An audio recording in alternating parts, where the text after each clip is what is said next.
how this book can work miracles in your life.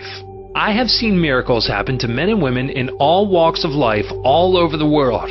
Miracles will happen to you, too, when you begin using the magic power of your subconscious mind. This book is designed to teach you that your habitual thinking and imagery mold, fashion, and create your destiny.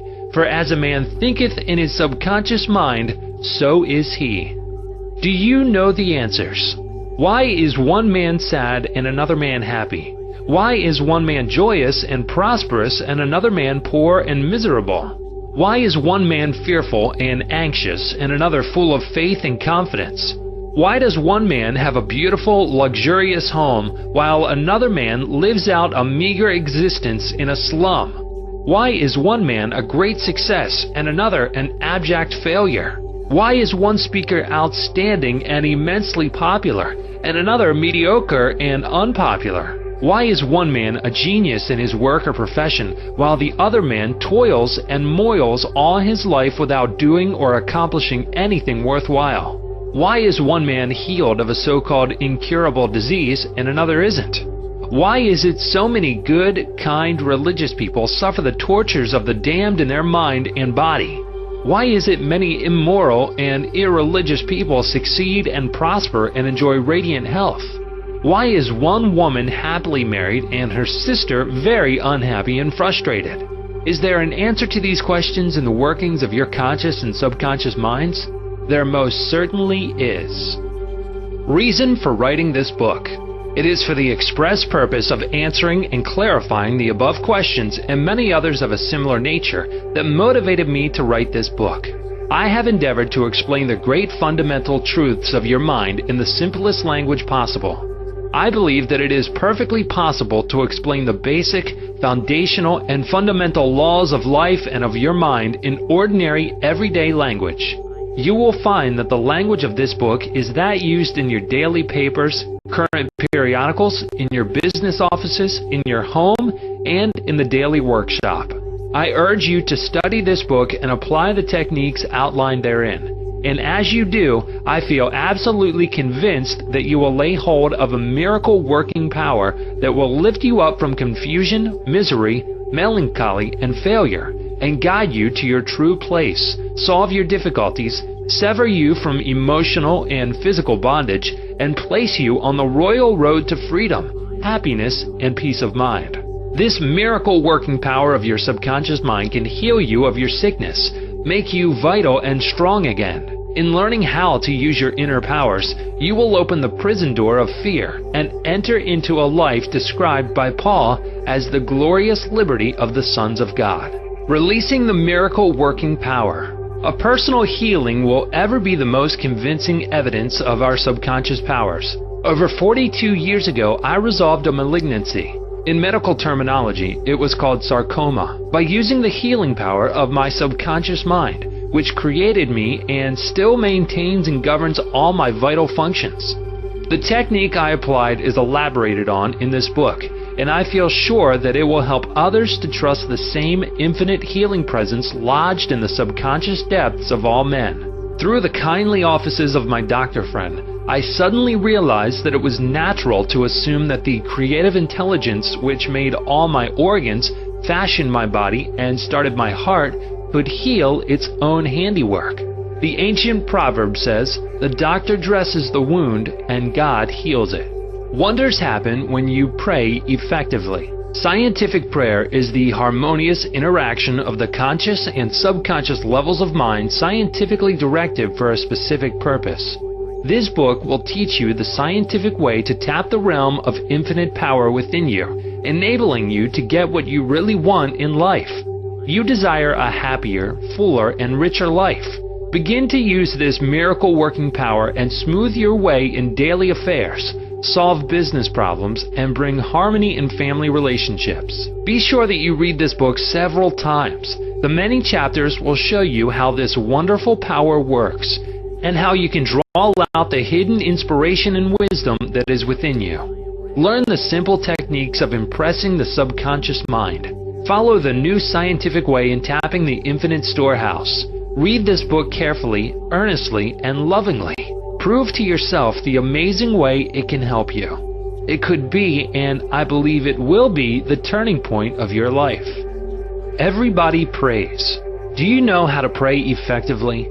How long is it since you prayed as part of your everyday activities? In an emergency, in time of danger or trouble, in illness, and when death lurks, prayers pour forth, your own and friends. Just read any daily newspaper. It is reported that prayers are being offered up all over the nation for a child stricken with a so-called incurable ailment, for peace among nations, for a group of miners trapped in a flooded mine. Later, it is reported that when rescued, the miners said that they prayed while waiting for rescue. An airplane pilot says that he prayed as he made a successful emergency landing. Certainly, prayer is an ever-present help in time of trouble, but you do not have to wait for trouble to make prayer an integral and constructive part of your life. The dramatic answers to prayer make headlines and are the subject of testimonies to the effectiveness of prayer. What of the many humble prayers of children? The simple thanksgiving of grace at the table daily, the faithful devotions wherein the individual seeks only communion with God. My work with people has made it necessary for me to study the various approaches to prayer. I have experienced the power of prayer in my own life, and I have talked and worked with many people who also have enjoyed the help of prayer. The problem usually is how to tell others how to pray. People who are in trouble have difficulty in thinking and acting reasonably. They need an easy formula to follow, an obvious working pattern that is simple and specific. Often they must be led to approach the emergency. Unique feature of this book. The unique feature of this book is its down-to-earth practicality. Here you are presented with simple, usable techniques and formulas which you can easily apply in your workaday world. I have taught these simple processes to men and women all over the world, and recently over 1,000 men and women of all religious affiliations attended a special class in Los Angeles where I presented the highlights of what is offered in the pages of this book. Many came from distances of 200 miles for each class lesson. The special features of this book will appeal to you because they show you why oftentimes you get the opposite of what you prayed for and reveal to you the reasons why. People have asked me in all parts of the world and thousands of times, why is it I have prayed and got no answer? In this book, you will find the reasons for this common complaint. The many ways of impressing the subconscious mind and getting the right answers make this an extraordinarily valuable book and an ever-present help in time of trouble. What do you believe? It is not the thing believed in that which brings an answer to man's prayer. The answer to prayer results when the individual's subconscious mind responds to the mental picture or thought in his mind. This law of belief is operating in all religions of the world and is the reason why they are psychologically true. The Buddhist, the Christian, the Muslim, and the Hebrew all may get answers to their prayers, not because of the particular creed, religion, affiliation, ritual, ceremony, formula, liturgy, incantation, sacrifices, or offerings, but solely because of belief or mental acceptance and receptivity about that for which they pray. The law of life is the law of belief, and belief could be summed up briefly as a thought in your mind. As a man thinks, feels, and believes, so is the condition of his mind, body, and circumstances. A technique, a methodology based on an understanding of what you are doing and why you are doing it will help you bring about a subconscious embodiment of all the good things of life. Essentially, answered prayer is the realization of your heart's desire. Desire is prayer. Everyone desires health, happiness, security, peace of mind, true expression, but many fail to achieve clearly defined results. A university professor admitted to me recently, I know that if I changed my mental pattern and redirected my emotional life, my ulcers would not recur. But I do not have any technique, process, or modus operandi. My mind wanders back and forth on my many problems, and I feel frustrated, defeated, and unhappy. This professor had a desire for perfect health. He needed knowledge of the way his mind worked, which would enable him to fulfill his desire. By practicing the healing methods outlined in this book, he became whole and perfect. There is one mind common to all individual men. Emerson. The miracle working powers of your subconscious mind existed before you and I were born, before any church or world existed. The great eternal truths and principles of life antedate all religions. It is with these thoughts in mind that I urge you in the following chapters to lay hold of this wonderful, magical, transforming power, which will bind up mental and physical wounds, proclaim liberty to the fear-ridden mind, and liberate you completely from the limitations of poverty, failure, misery, lack, and frustration. All you have to do is unite mentally and emotionally with the good you wish to embody, and the creative powers of your subconscious mind will respond accordingly. Begin now today. Let wonders happen in your life. Keep on, keeping on until the day breaks and the shadows flee away. Chapter 1. The Treasure House Within You. Infinite riches are all around you if you will open your mental eyes and behold the treasure house of infinity within you. There is a gold mine within you from which you can extract everything you need to live life gloriously, joyously, and abundantly. Many are sound asleep because they do not know about this gold mine of infinite intelligence and boundless love within themselves. Whatever you want, you can draw forth. A magnetized piece of steel will lift about 12 times its own weight. And if you demagnetize this same piece of metal, it will not even lift a feather. Similarly, there are two types of men. There is the magnetized man who is full of confidence and faith. He knows that he is born to win and to succeed. Then there's the type of man who is demagnetized. He is full of fears and doubts. Opportunities come and he says, I might fail. I might lose my money. People will laugh at me. This type of man will not get very far in life because if he is afraid to go forward, he will simply stay where he is. Become a magnetized man and discover the master secret of the ages. The master secret of the ages. What, in your opinion, is the master secret of the ages? The secret of atomic energy, thermonuclear energy, the neutron bomb, interplanetary travel? No, not any of these. Then what is the master secret? Where can one find it and how can it be contacted and brought into action? The answer is extraordinarily simple. This secret is the marvelous, miracle-working power found in your own subconscious mind. The last place that most people would seek it. The marvelous power of your subconscious. You can bring into your life more power, more wealth, more health, more happiness, and more joy by learning to contact and release the hidden power of your subconscious mind. You need not acquire this power, you already possess it. But you want to learn how to use it. You want to understand it so that you can apply it in all departments of your life. As you follow the simple techniques and processes set forth in this book, you can gain the necessary knowledge and understanding. A new light can inspire you, and you can generate a new force enabling you to realize your hopes and make all your dreams come true. Decide now to make your life grander, greater, richer, and nobler than ever before.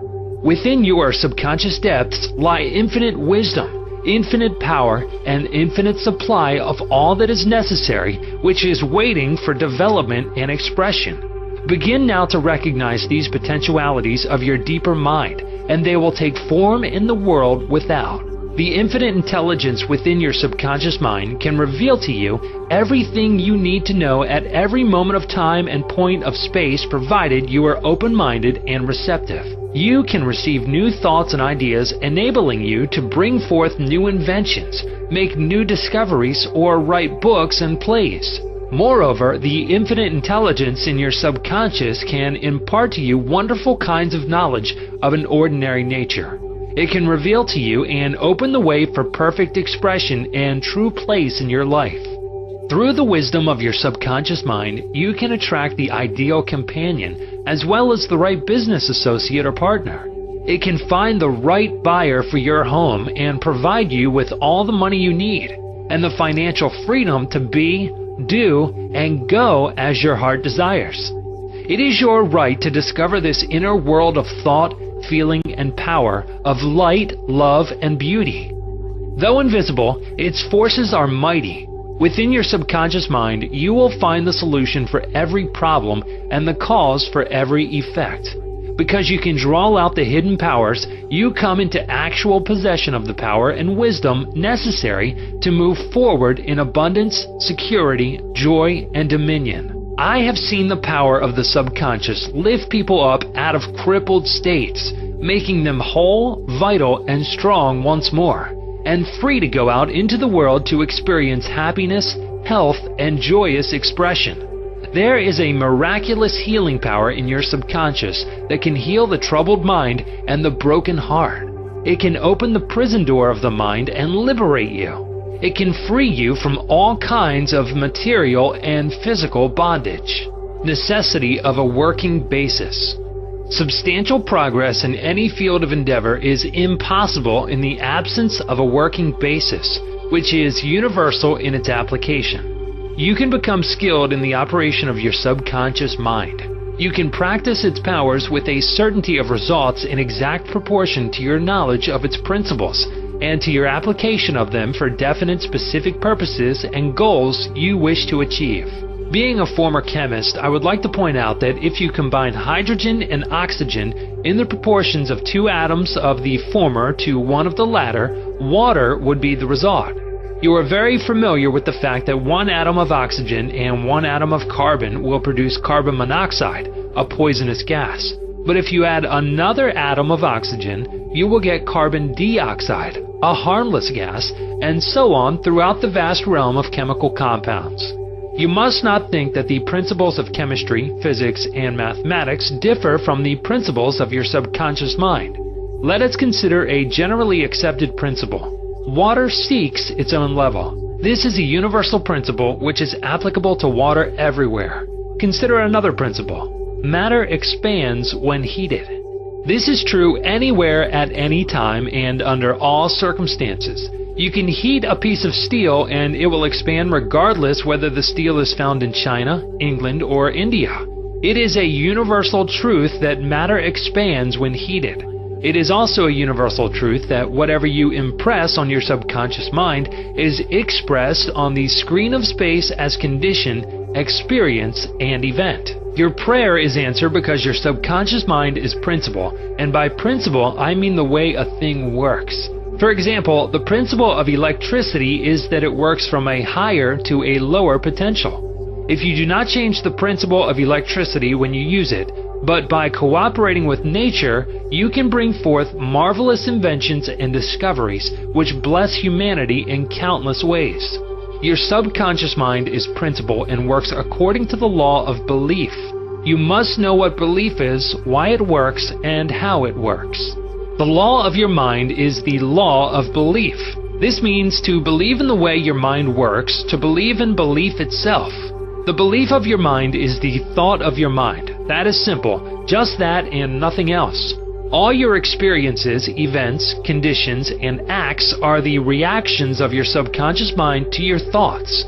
Remember, it is not the thing believed in, but the belief in your own mind which brings about the result.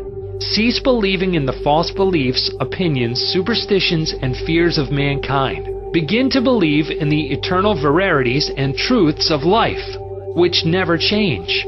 Then you will move onward, upward, and Godward. Whoever reads this book and applies the principles of the subconscious mind herein set forth will be able to pray scientifically and effectively for himself and for others. Your prayer is answered according to the universal law of action and reaction. Thought is incipient action. The reaction is the response from your subconscious mind which corresponds with the nature of your thought. Busy your mind with the concepts of harmony, health, peace, and goodwill, and wonders will happen in your life. The duality of mind. You have only one mind, but your mind possesses 2 distinctive characteristics. The line of demarcation between the two is well known to all thinking men and women today. The 2 functions of your mind are essentially unlike.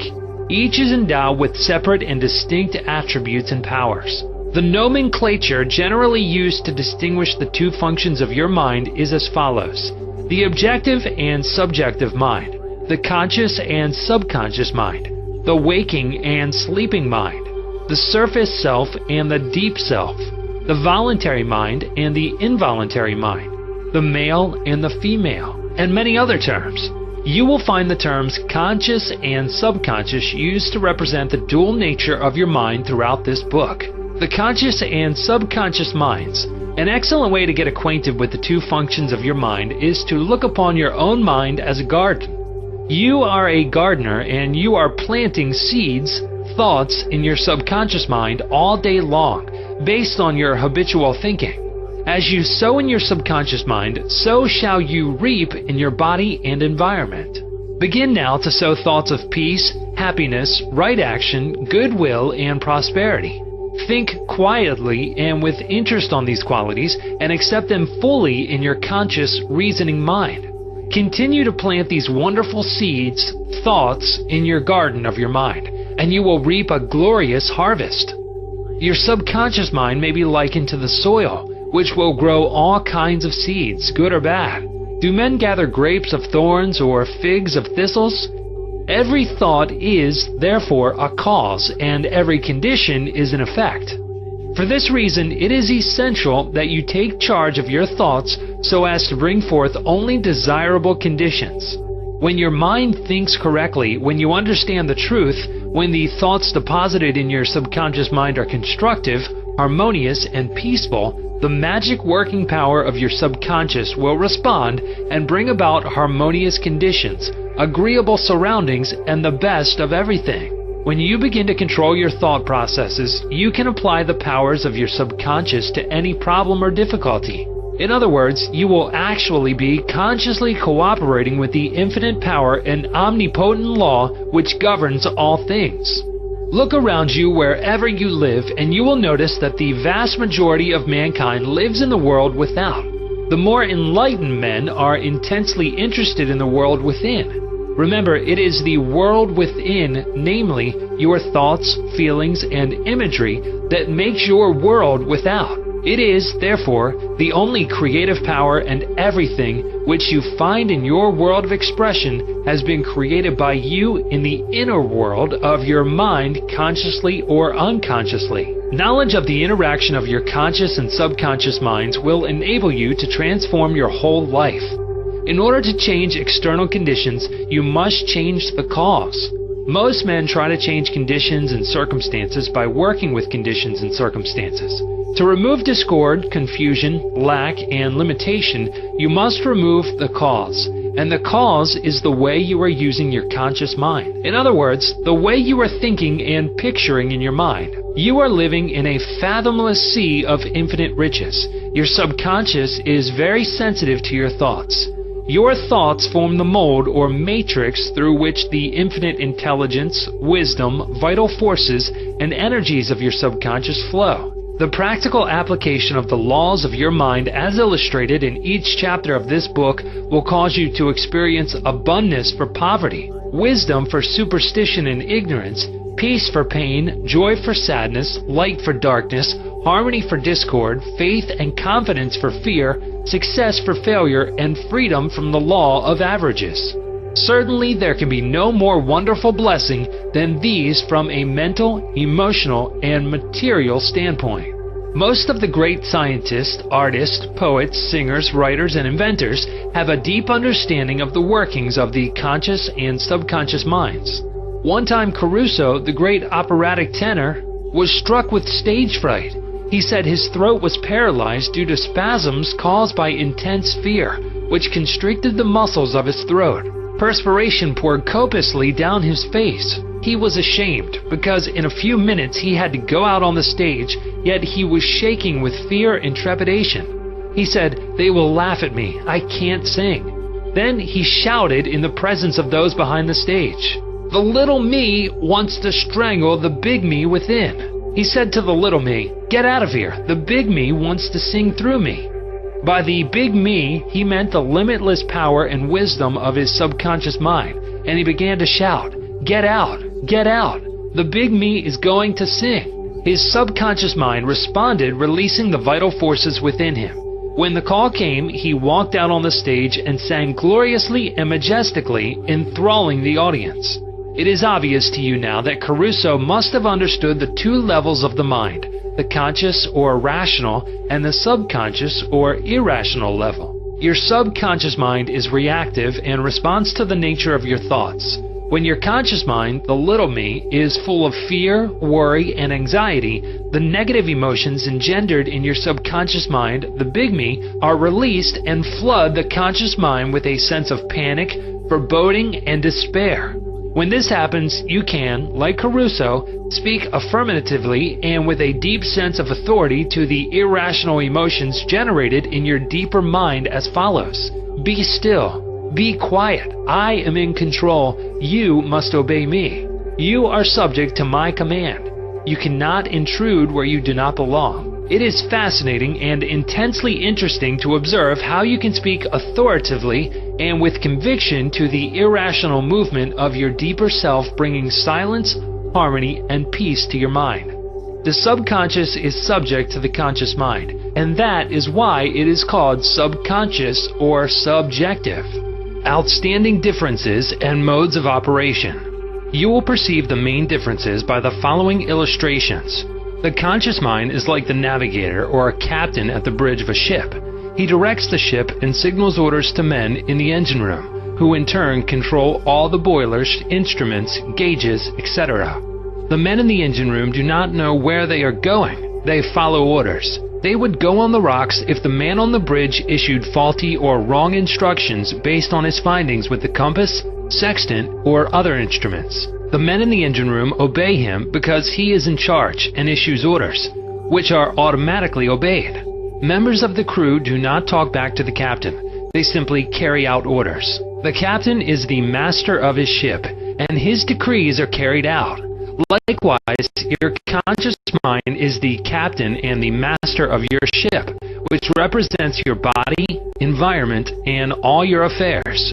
Your subconscious mind takes the orders you give it based upon what your conscious mind believes and accepts as true. When you repeatedly say to people, "I can't afford it," then your subconscious mind takes you at your word and sees to it that you will not be in a position to purchase what you want. As long as you persist in saying, "I can't afford that car, that trip to Europe, that home, that fur coat or ermine wrap," you can rest assured that your subconscious mind will follow your orders, and you will go through life experiencing the lack of all these things.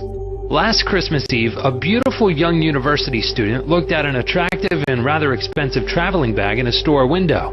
She was going home to Buffalo, New York for the holidays. She was about to say, "I can't afford that bag," when she recalled something she had heard at one of my lectures, which was, "Never finish a negative statement. Reverse it immediately and wonders will happen in your life." She said, "That bag is mine. It is for sale. I accept it mentally and my subconscious sees to it that I receive it." At 8 o'clock Christmas Eve, her fiancé presented her with the bag exactly the same as the one she had looked at and mentally identified herself with at 10 o'clock the same morning. She had filled her mind with the thought of expectancy and released the whole thing to her deeper mind, which has the know-how of accomplishment. This young girl, a student of the University of Southern California, said to me, "I didn't have the money to buy that bag, but now I know where to find money and all the things I need, and that is in the treasure house of eternity within me." Another simple illustration is this. When you say, "I do not like mushrooms," and the occasion subsequently comes that you are served mushrooms in sauces or salads, you will get indigestion because your subconscious mind says to you, "The boss, your conscious mind, does not like mushrooms." This is an amusing example of the outstanding differences and modes of operation of your conscious and subconscious minds. A woman may say, "I wake up at 3 o'clock if I drink coffee at night." Whenever she drinks coffee, her subconscious mind nudges her as if to say, "The boss wants you to stay awake tonight." Your subconscious mind works 24 hours a day and makes provisions for your benefit, pouring all the fruit of your habitual thinking into your lap. How her subconscious mind responded. A woman wrote me a few months ago as follows. "I am 75 years old, a widow with a grown family. I was living alone and on a pension. I heard your lectures on the powers of the subconscious mind, wherein you said that ideas could be conveyed to the subconscious mind by repetition, faith, and expectancy. I began to repeat frequently with feeling, I am wanted. I am happily married to a kind, loving, and spiritual-minded man. I am secure. I kept on doing this many times a day for about 2 weeks, and one day at the corner drugstore, I was introduced to a retired pharmacist. I found him to be kind, understanding, and very religious. He was the perfect answer to my prayer. Within a week, he proposed to me, and now we are on our honeymoon in Europe. I know that the intelligence within my subconscious mind brought both of us together in divine order. This woman discovered that the treasure house was within her. Her prayer was felt as true in her heart, and her affirmation sank down by osmosis into her subconscious mind, which is the creative medium. The moment she succeeded in bringing about a subjective embodiment, her subconscious mind brought about the answer through the law of attraction. Her deeper mind, full of wisdom and intelligence, brought both of them together in divine order. Be sure that you think on whatsoever things are true, whatsoever things are honest, whatsoever things are just, whatsoever things are pure, whatsoever things are lovely, whatsoever things are of good report, if there be any virtue, and if there be any praise, think on these things. Chapter 2. How your own mind works.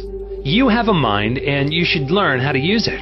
There are 2 levels of your mind, the conscious or rational level, and the subconscious or irrational level. You think with your conscious mind, and whatever you habitually think sinks down into your subconscious mind, which creates according to the nature of your thoughts. Your subconscious mind is the seat of your emotions, and is the creative mind. If you think good, good will follow. If you think evil, evil will follow. This is the way your mind works. The main point to remember is once the subconscious mind accepts an idea, it begins to execute it. It is an interesting and subtle truth that the law of the subconscious mind works for good and bad ideas alike. This law, when applied in a negative way, is the cause of failure, frustration, and unhappiness. However, when your habitual thinking is harmonious and constructive, you experience perfect health, success, and prosperity. Peace of mind and a healthy body are inevitable when you begin to think and feel in the right way. Whatever you claim mentally and feel as true, your subconscious mind will accept and bring forth into your experience. The only thing necessary for you to do is to get your subconscious mind to accept your idea, and the law of your own subconscious mind will bring forth the health, peace, or the position you desire. You give the command or decree, and your subconscious will faithfully reproduce the idea impressed upon it. The law of your mind is this. You will get a reaction or response from your subconscious mind according to the nature of the thought or idea you hold in your conscious mind. Psychologists and psychiatrists point out that when thoughts are conveyed to your subconscious mind, impressions are made in the brain cells. As soon as your subconscious accepts any idea, it proceeds to put it into effect immediately. It works by association of ideas and uses every bit of knowledge that you have gathered in your lifetime to bring about its purpose. It draws on the infinite power, energy, and wisdom within you. It lines up all the laws of nature to get its way. Sometimes it seems to bring about an immediate solution to your difficulties, but at other times it takes days, weeks, or longer. Its ways are past finding out. Conscious and subconscious terms differentiated. You must remember that these are not 2 minds. They are merely 2 spheres of activity within one mind. Your conscious mind is the reasoning mind. It is that phase of mind which chooses.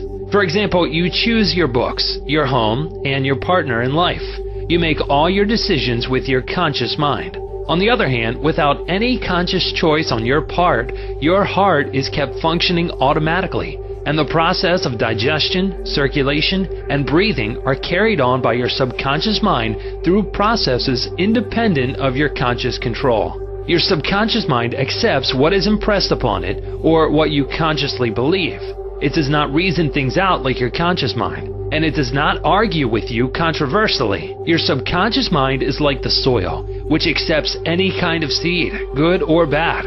Your thoughts are active and might be likened unto seeds. Negative, destructive thoughts continue to work negatively in your subconscious mind, and in due time will come forth into outer experience which corresponds with them.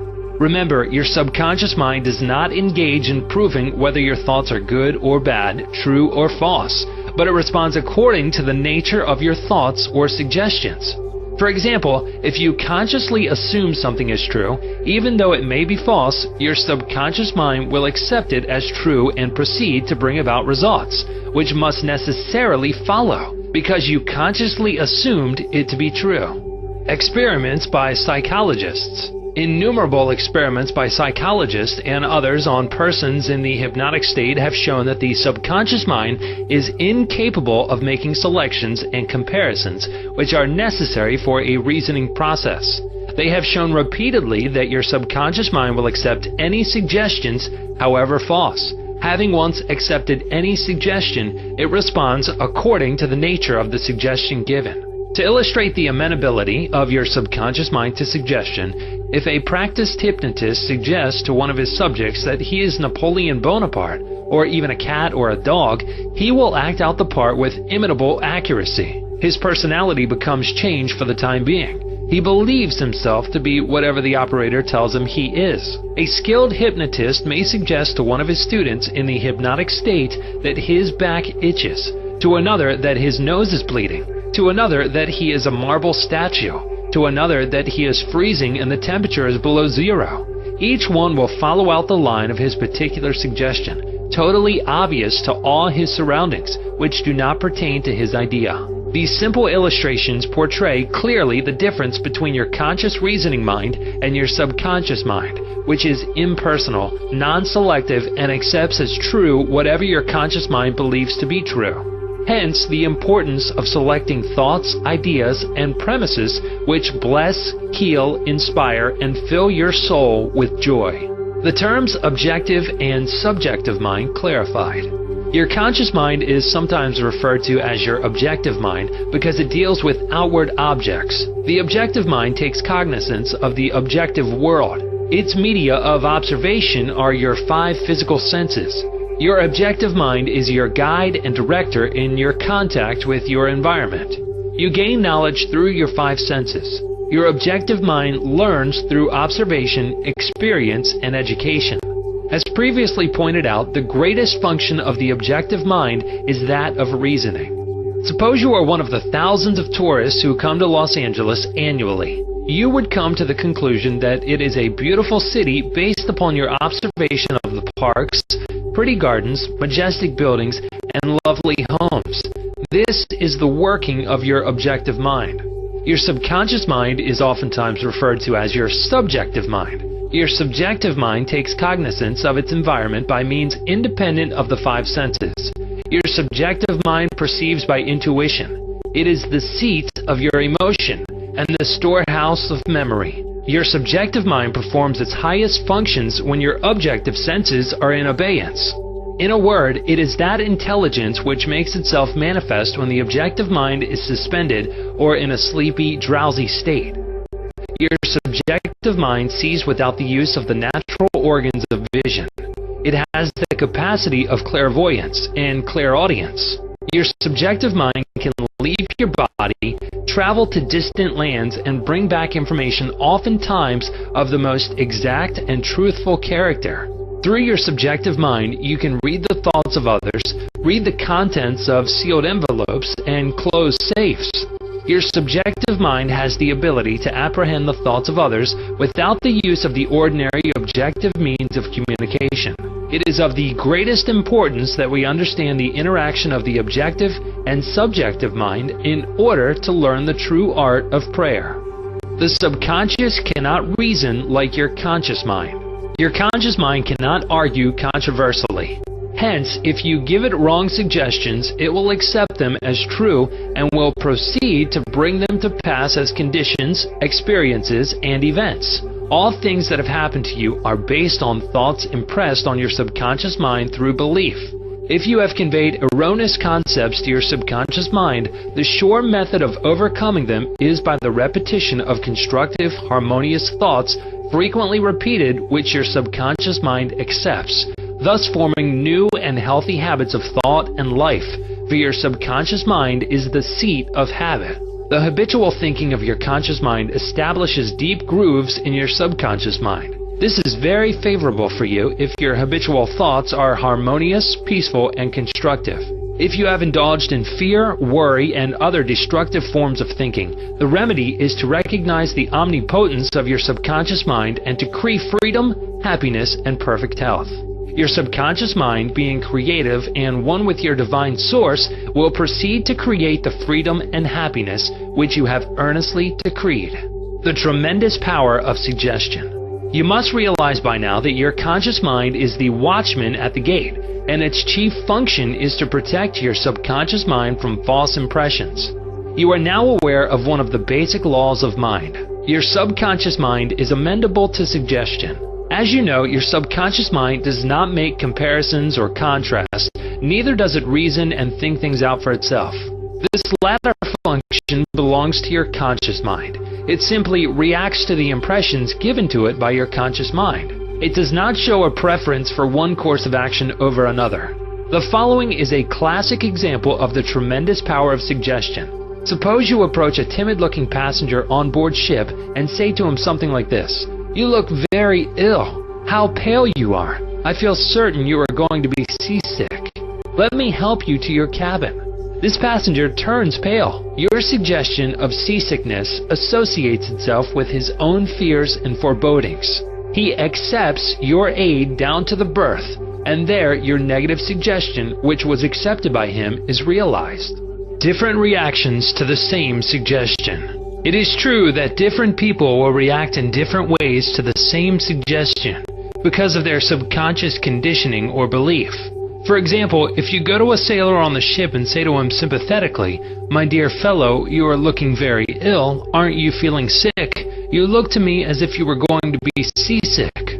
According to his temperament, he either laughs at your joke or expresses a mild irritation. Your suggestion fell on deaf ears in this instance because your suggestion of seasickness was associated in his mind with his own immunity from it. Therefore, it called up not fear or worry, but self-confidence. The dictionary says that a suggestion is the act or instance of putting something into one's mind. The mental process by which the thought or idea suggested is entertained, accepted, or put into effect. You must remember that a suggestion cannot impress something on the subconscious mind against the will of the conscious mind. In other words, your conscious mind has the power to reject the suggestion given. In the case of the sailor, he had no fear of seasickness. He had convinced himself of his immunity, and the negative suggestion had absolutely no power to evoke fear. The suggestion of seasickness to the other passenger called forth his indwelling fear of seasickness. Each of us has his own inner fears, beliefs, opinions, and these inner assumptions rule and govern our lives. A suggestion has no power in and of itself except if you accept it mentally. This causes your subconscious powers to flow in a limited and restricted way according to the nature of the suggestion. How he lost his arm. Every 2 or 3 years I give a series of lectures at the London Truth Forum in Caxton Hall. This is a forum I founded a number of years ago. Dr. Evelyn Fleet, the director, told me about an article which appeared in the English newspapers dealing with the power of suggestion. This is the suggestion a man gave to his subconscious mind over a period of about 2 years. I would give my right arm to see my daughter cured. It appeared that his daughter had a crippling form of arthritis together with a so-called incurable form of skin disease. Medical treatment had failed to alleviate the condition, and the father had an intense longing for his daughter's healing and expressed his desire in the words just quoted. Dr. Evelyn Fleet said that the newspaper article pointed out that one day the family was out riding when their car collided with another. The father's right arm was torn off at the shoulder, and immediately the daughter's arthritis and skin condition vanished. You must make certain to give your subconscious only suggestions which heal, bless, elevate, and inspire you in all your ways. Remember that your subconscious mind cannot take a joke. It takes you at your word. How autosuggestion banishes fear. Illustrations of autosuggestion. Autosuggestion means suggesting something definite and specific to oneself. Herbert Parkin, in his excellent manual of autosuggestion, records the following incident. It has its amusing side so that one remembers it. A New York visitor in Chicago looks at his watch, which is set an hour ahead of Chicago time, and tells a Chicago friend that it is 12 o'clock. The Chicago friend, not considering the difference in time between Chicago and New York, tells the New Yorker that he is hungry and that he must go to lunch. Autosuggestion may be used to banish various fears and other negative conditions. A young singer was invited to give an audition. She had been looking forward to the interview, but on 3 previous occasions she had failed miserably due to fear of failure. This young lady had a very good voice, but she had been saying to herself, when the time comes for me to sing, maybe they won't like me. I will try, but I'm full of fear and anxiety. Her subconscious mind accepted these negative autosuggestions as a request and proceeded to manifest them and bring them into her experience. The cause was an involuntary autosuggestion. Example, silent fear thoughts emotionalized and subjectified. She overcame it by the following technique. 3 times a day, she isolated herself in a room. She sat down comfortably in an armchair, relaxed her body, and closed her eyes. She stilled her mind and body as best she could. Physical inertia favors mental passivity and renders the mind more receptive to suggestion. She counteracted the fear suggestion by saying to herself, I sing beautifully. I am poised, serene, confident, and calm. She repeated this statement slowly, quietly, and with feeling from 5 to 10 times at each sitting. She had 3 such sittings every day and 1 immediately prior to sleep. At the end of a week, she was completely poised and confident. When the invitation to audition came, she gave a remarkable, wonderful audition. How she restored her memory. A woman aged 75 was in the habit of saying to herself, I am losing my memory. She reversed the procedure and practiced inducing autosuggestion several times a day as follows. My memory from today on is improving in every department. I shall always remember whatever I need to know at every moment of time and point of space. The impressions received will be clearer and more definite. I shall retain them automatically and with ease. Whatever I wish to recall will immediately present itself in the correct form in my mind. I am improving rapidly every day, and very soon my memory will be better than it has ever been before. At the end of 3 weeks, her memory was back to normal, and she was delighted. How he overcame a nasty temper. Many men who complained of irritability and bad temper proved to be very susceptible to autosuggestion and obtained marvelous results by using the following statements 3 or 4 times a day, morning, noon, and at night prior to sleep for about a month. Henceforth, I shall grow more good-humored. Joy, happiness, and cheerfulness are now becoming my normal states of mind. Every day, I am becoming more and more lovable and understanding. I am now becoming the center of cheer and goodwill to all those about me, infecting them with good humor. This happy, joyous, and cheerful mood is now becoming my normal, natural state of mind. I am grateful. The constructive and destructive power of suggestion. Some illustrations and comments on hereto suggestion. Heterosuggestion means suggestions from another person. In all ages, the power of suggestion has played a part in the life and thought of man in every period of time and in each country of the earth.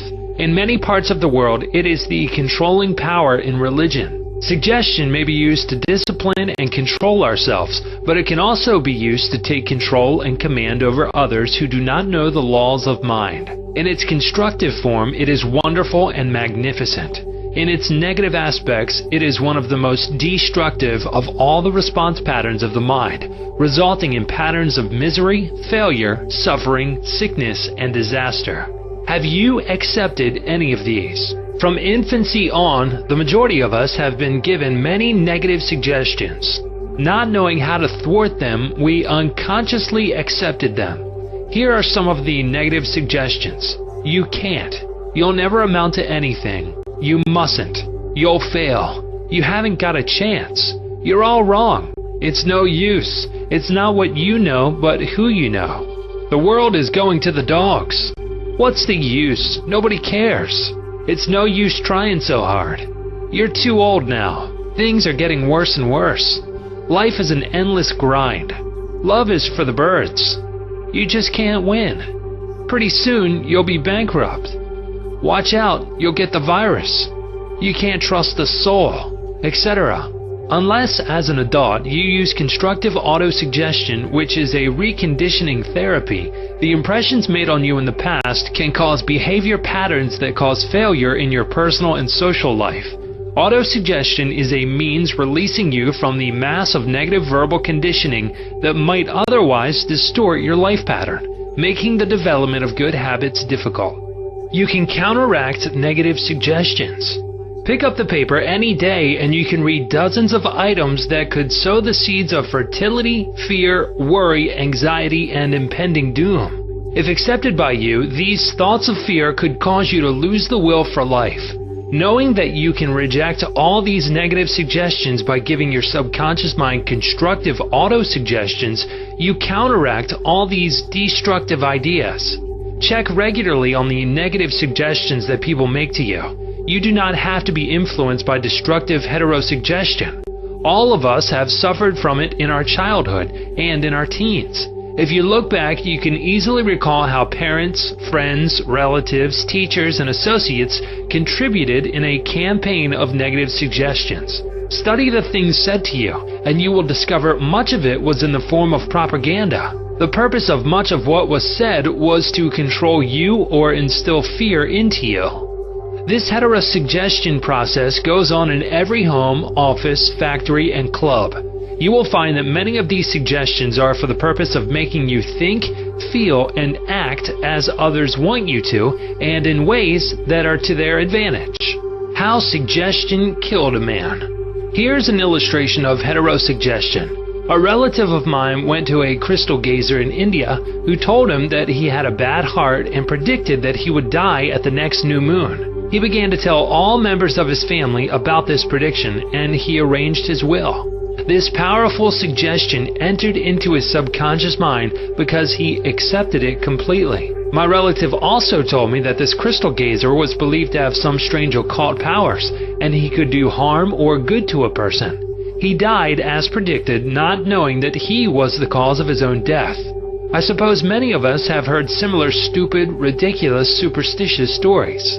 Let us look at what happened in the light of our knowledge of the way the subconscious mind works. Whatever the conscious, reasoning mind of man believes, the subconscious mind will accept and act upon. My relative was happy, healthy, vigorous, and robust when he went to see the fortune teller. She gave him a very negative suggestion, which he accepted. He became terrified and constantly dwelt upon the fact that he was going to die at the next new moon. He proceeded to tell everyone about it, and he prepared for the end. The activity took place in his own mind, and his own thought was the cause. He brought about his own so-called death, or rather destruction of the physical body, by his fear and expectation of the end. The woman who predicted his death had no more power than the stones and sticks in the field. Her suggestion had no power to create or bring about the end she suggested. If he had known the laws of his mind, he would have completely rejected the negative suggestion and refused to give her words any attention, knowing in his heart that he was governed and controlled by his own thought and feeling. Like tin arrows aimed at the battleship, her prophecy could have been completely neutralized and dissipated without hurting him. The suggestions of others in themselves have absolutely no power whatever over you except the power that you give them through your own thoughts. You have to give your mental consent. You have to entertain the thought. Then it becomes your thought, and you do the thinking. Remember, you have the capacity to choose. Choose life. Choose love. Choose health. The power of an assumed major premise. Your mind works like a syllogism. This means that whatever major premise your conscious mind assumes to be true determines the conclusion your subconscious mind comes to in regard to any particular question or problem in your mind. If your premise is true, the conclusion must be true, as in the following example. Every virtue is laudable. Kindness is a virtue. Therefore, kindness is laudable. Another example is as follows. All formed things change and pass away. The pyramids of Egypt are formed things. Therefore, someday the pyramids will pass away. The first statement is referred to as the major premise, and the right conclusion must necessarily follow the right premise. A college professor who attended some of my Science of Mind lectures in May of 1962 at Town Hall, New York, said to me, "Everything in my life is topsy-turvy, and I have lost health, wealth, and friends. Everything I touch turns out wrong." I explained to him that he should establish a major premise in his thinking, that the infinite intelligence of his subconscious mind was guiding, directing, and prospering him spiritually, mentally, and materially. Then his subconscious mind would automatically direct him wisely in his investments, decisions, and also heal his body and restore his mind to peace and tranquility. This professor formulated an overall picture of the way he wanted his life to be, and this was his major premise. Infinite intelligence leads and guides me in all my ways. Perfect health is mine, and the law of harmony operates in my mind and body. Beauty, love, peace, and abundance are mine. The principle of right action and divine order govern my entire life. I know my major premise is based on the eternal truths of life, and I know, feel, and believe that my subconscious mind responds according to the nature of my conscious mind thinking. He wrote me as follows. I repeated the above statements slowly, quietly, and lovingly several times a day, knowing that they were sinking deep down into my subconscious mind and that results must follow. I am deeply grateful for the interview you gave me, and I would like to add that all my departments of my life are changing for the better. It works. The subconscious does not argue controversially. Your subconscious mind is all-wise and knows the answers to all questions. It does not argue with you or talk back to you. It does not say, "You must not impress me with that." For example, when you say, "I can't do this," "I am too old now," "I can't meet this obligation," "I was born on the wrong side of the tracks," "I don't know the right politician," you are impregnating your subconscious with these negative thoughts, and it responds accordingly. You are actually blocking your own good, thereby bringing lack, limitation, and frustration into your life.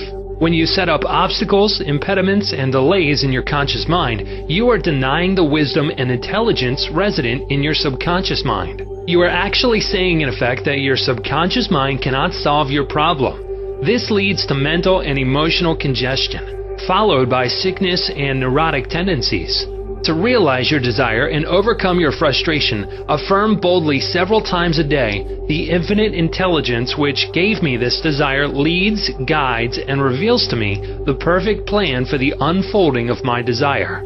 I know the deeper wisdom of my subconscious is now responding, and what I feel and claim within is expressed in the without. There is a balance, equilibrium, and equanimity. If you say, 'There is no way out, I am lost, there is no way out of this dilemma, I am stymied and blocked,' you will get no answer or response from your subconscious mind.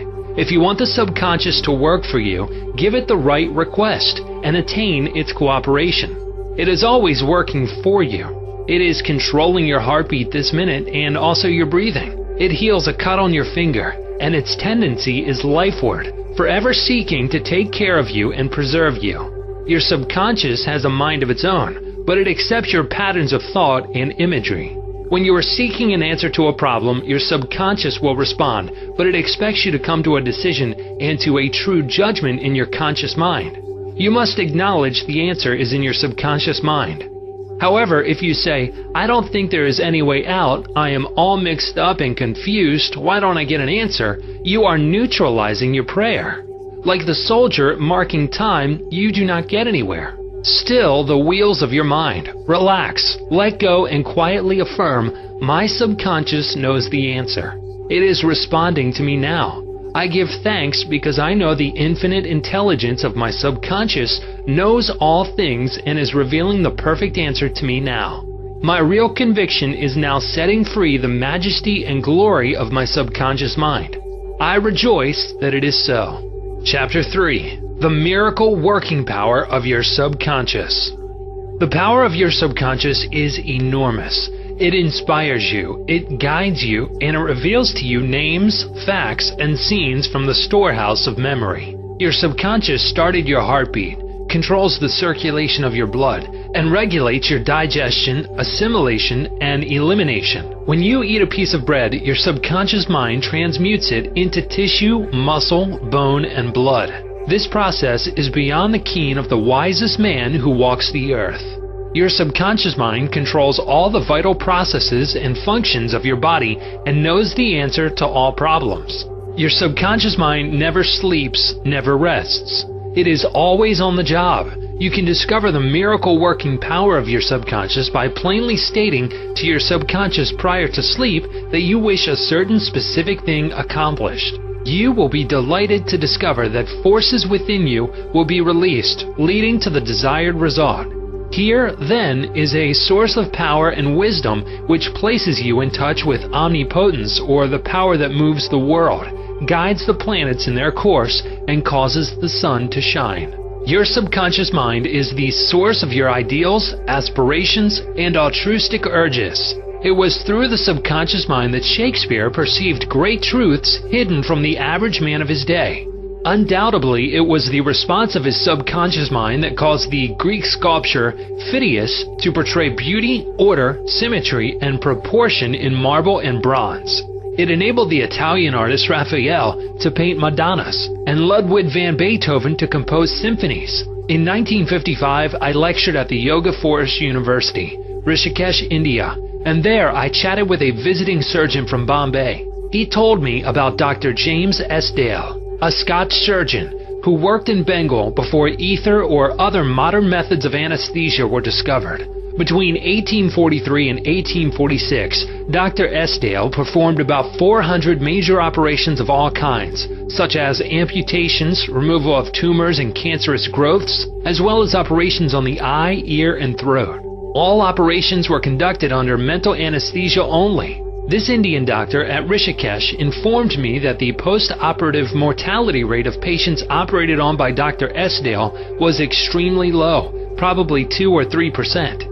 Patients felt no pain, and there were no deaths during the operations. Dr. Esdale suggested to the subconscious minds of all his patients who were in a hypnotic state that no infection or septic condition would develop.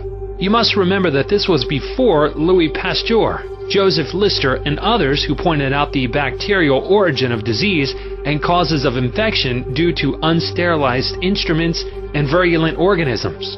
This Indian surgeon said that the reason for the low mortality rate and the general absence of infection, which was reduced to a minimum, was undoubtedly due to the suggestions of Dr. Isdale to the subconscious minds of his patients. They responded according to the nature of his suggestion. It is simply wonderful when you conceive how a surgeon over 120 years ago discovered the miraculous wonder-working powers of the subconscious mind. Doesn't it cause you to be seized with a sort of mystic awe when you stop and think of the transcendental powers of your subconscious mind? Consider its extrasensory perceptions, such as its capacity for clairvoyance and clairaudience, its independence of time and space, its capacity to render you free from all pain and suffering, and its capacity to get the answers to all problems, be that what they may. All these and many more reveal to you that there is a power and intelligence within you that far transcends your intellect, causing you to marvel at the wonders of it all. All these experiences cause you to rejoice and believe in the miracle-working powers of your own subconscious mind. Your subconscious is your book of life. Whatever thoughts, beliefs, opinions, theories, or dogmas you write, engrave, or impress on your subconscious mind, you shall experience them as the objective manifestation of circumstances, conditions, and events. What you write on the inside, you will experience on the outside. You have two sides to your life, objective and subjective, visible and invisible, thought and its manifestation. Your brain receives your thought, which is the organ of your conscious reasoning mind. When your conscious or objective mind accepts the thought completely, it is sent to the solar plex, called the brain of your mind, where it becomes flesh and is made manifest in your experience. As previously outlined, your subconscious cannot argue. It acts only from what you write on it. It accepts your verdict or the conclusions of your conscious mind as final. This is why you are always writing on the book of life, because your thoughts become your experiences. The American essayist Ralph Waldo Emerson said, "Man is what he thinks all day long. What is impressed in the subconscious is expressed." William James, the father of American psychology, said that the power to move the world is in your subconscious mind. Your subconscious mind is one with infinite intelligence and boundless wisdom. It is fed by hidden springs and is called the law of life. Whatever you impress upon your subconscious mind, the latter will move heaven and earth to bring it to pass. You must, therefore, impress it with right ideas and constructive thoughts. The reason there is so much chaos and misery in the world is because people do not understand the interaction of their conscious and subconscious minds. When these two principles work in accord, in concord, in peace, and synchronously together, you will have health, happiness, peace, and joy. There is no sickness or discord when the conscious and subconscious work together harmoniously and peacefully. The tomb of Hermes was opened with great expectancy and a sense of wonder because people believed that the greatest secret of the ages was contained therein. The secret was as within, so without, as above, so below. In other words, whatever is impressed in your subconscious mind is expressed on the screen of space. This same truth was proclaimed by Moses, Isaiah, and all the illumined seers of the ages. Whatever you feel as true subjectively is expressed as conditions, experiences, and events. Motion and emotion must balance. As in heaven, your own mind, so on earth, in your body and environment. This is the great law of life. You will find throughout all nature the law of action and reaction, of rest and motion. These two must balance. Then there will be harmony and equilibrium. You are here to let the life principle flow through you rhythmically and harmoniously. The intake and the outgo must be equal. The impression and the expression must be equal. All your frustration is due to unfilled desire. If you think negatively, destructively, and viciously, these thoughts generate destructive emotions which must be expressed and find an outlet. These emotions, being of a negative nature, are frequently expressed as ulcers, heart trouble, tensions, and anxieties. What is your idea or feeling about yourself now? Every part of your being expresses that idea. Your vitality, body, financial status, friends, and social status represent a perfect reflection of the idea you have of yourself. This is the real meaning of what is impressed in your subconscious mind, and which is expressed in all phases of your life. We injure ourselves by the negative ideas which we entertain. How often have you wounded yourself by getting angry, fearful, jealous, or vengeful? These are the poisons that enter your subconscious mind. You were not born with these negative attitudes. Feed your subconscious mind life-giving thoughts and you will wipe out all the negative patterns lodged therein. As you continue to do this, all the past will be wiped out and remembered no more. The subconscious heals a malignancy of the skin. A person healing will ever be the most convincing evidence of the healing power of the subconscious mind. Over 40 years ago, I resolved a malignancy of skin through prayer. Medical therapy had failed to check the growth, and it was getting progressively worse. A clergyman with a deep psychological knowledge explained to me the inner meaning of the 139th Psalm, wherein it says, "In thy book all my members were written, which in continuance were fashioned, when as yet there was none of them." He explained that the term book meant my subconscious mind, which fashioned and molded all my organs from an invisible cell. He also pointed out that inasmuch as my subconscious mind made my body, it could also recreate it and heal it according to the perfect pattern within it. This clergyman showed me his watch and said, "This had a maker, and the watchmaker had to have the idea first in mind before the watch became an objective reality. And if this watch was out of order, the watchmaker could fix it. My friend reminded me that the subconscious intelligence which created my body was like a watchmaker, and it also knew exactly how to heal, restore, and direct all the vital functions and processes of my body, but that I had to give it the perfect idea of health. This would act as cause, and the effect would be a healing. I prayed in a very simple way as follows. My body and all its organs were created by the infinite intelligence in my subconscious mind. It knows how to heal me. Its wisdom fashioned all my organs, tissues, muscles, and bones. This infinite healing presence within me is now transforming every atom of my being, making me whole and perfect now. I give thanks for my healing I know is taking place now. Wonderful are the works of the creative intelligence within me. I prayed aloud for about 5 minutes 2 or 3 times a day, repeating the above simple prayer. In about 3 months, my skin was whole and perfect. As you can see, all I did was give life-giving patterns of wholeness, beauty, and perfection to my subconscious mind, thereby obliterating the negative images and patterns of thought lodged in my subconscious mind, which were the cause of all my trouble. Nothing appears on your body except when the mental equivalent is first in your mind. And as you change your mind by drenching it with incandescent affirmatives, you change your body. This is the basis of all healing. Marvelous are thy works, and that my soul, subconscious mind, knoweth right well. Psalm 139:14. How the subconscious controls all functions of the body. While you are awake or sound asleep upon your bed, the ceaseless, tireless action of your subconscious mind controls all the vital functions of your body without the help of your conscious mind. For example, while you are asleep, your heart continues to beat rhythmically. Your lungs do not rest, and the process of inhalation and exhalation, whereby your blood absorbs fresh air, goes on just the same as when you are awake. Your subconscious controls your digestive processes and your glandular secretions, as well as all the other mysterious operations of your body. The hair on your face continues to grow whether you are asleep or awake. Scientists tell us that the skin secretes much more perspiration during sleep than during the waking hours. Your eyes, ears, and other senses are active during sleep. For instance, many of our great scientists have received answers to perplexing problems while they were asleep.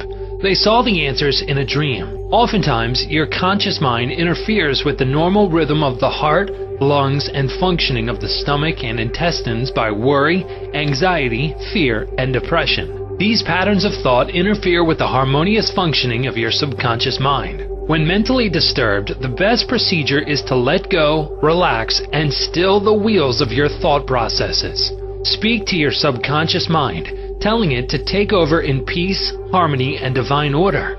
You will find that all the functions of your body will become normal again. Be sure to speak to your subconscious mind with authority and conviction, and it will conform to your command. Your subconscious seeks to preserve your life and restore you to health at all costs. It causes you to love your children, which also illustrates an instinctive desire to preserve all life. Let us suppose you accidentally ate some bad food. Your subconscious mind would cause you to regurgitate it. If you inadvertently took some poison, your subconscious powers would proceed to neutralize it.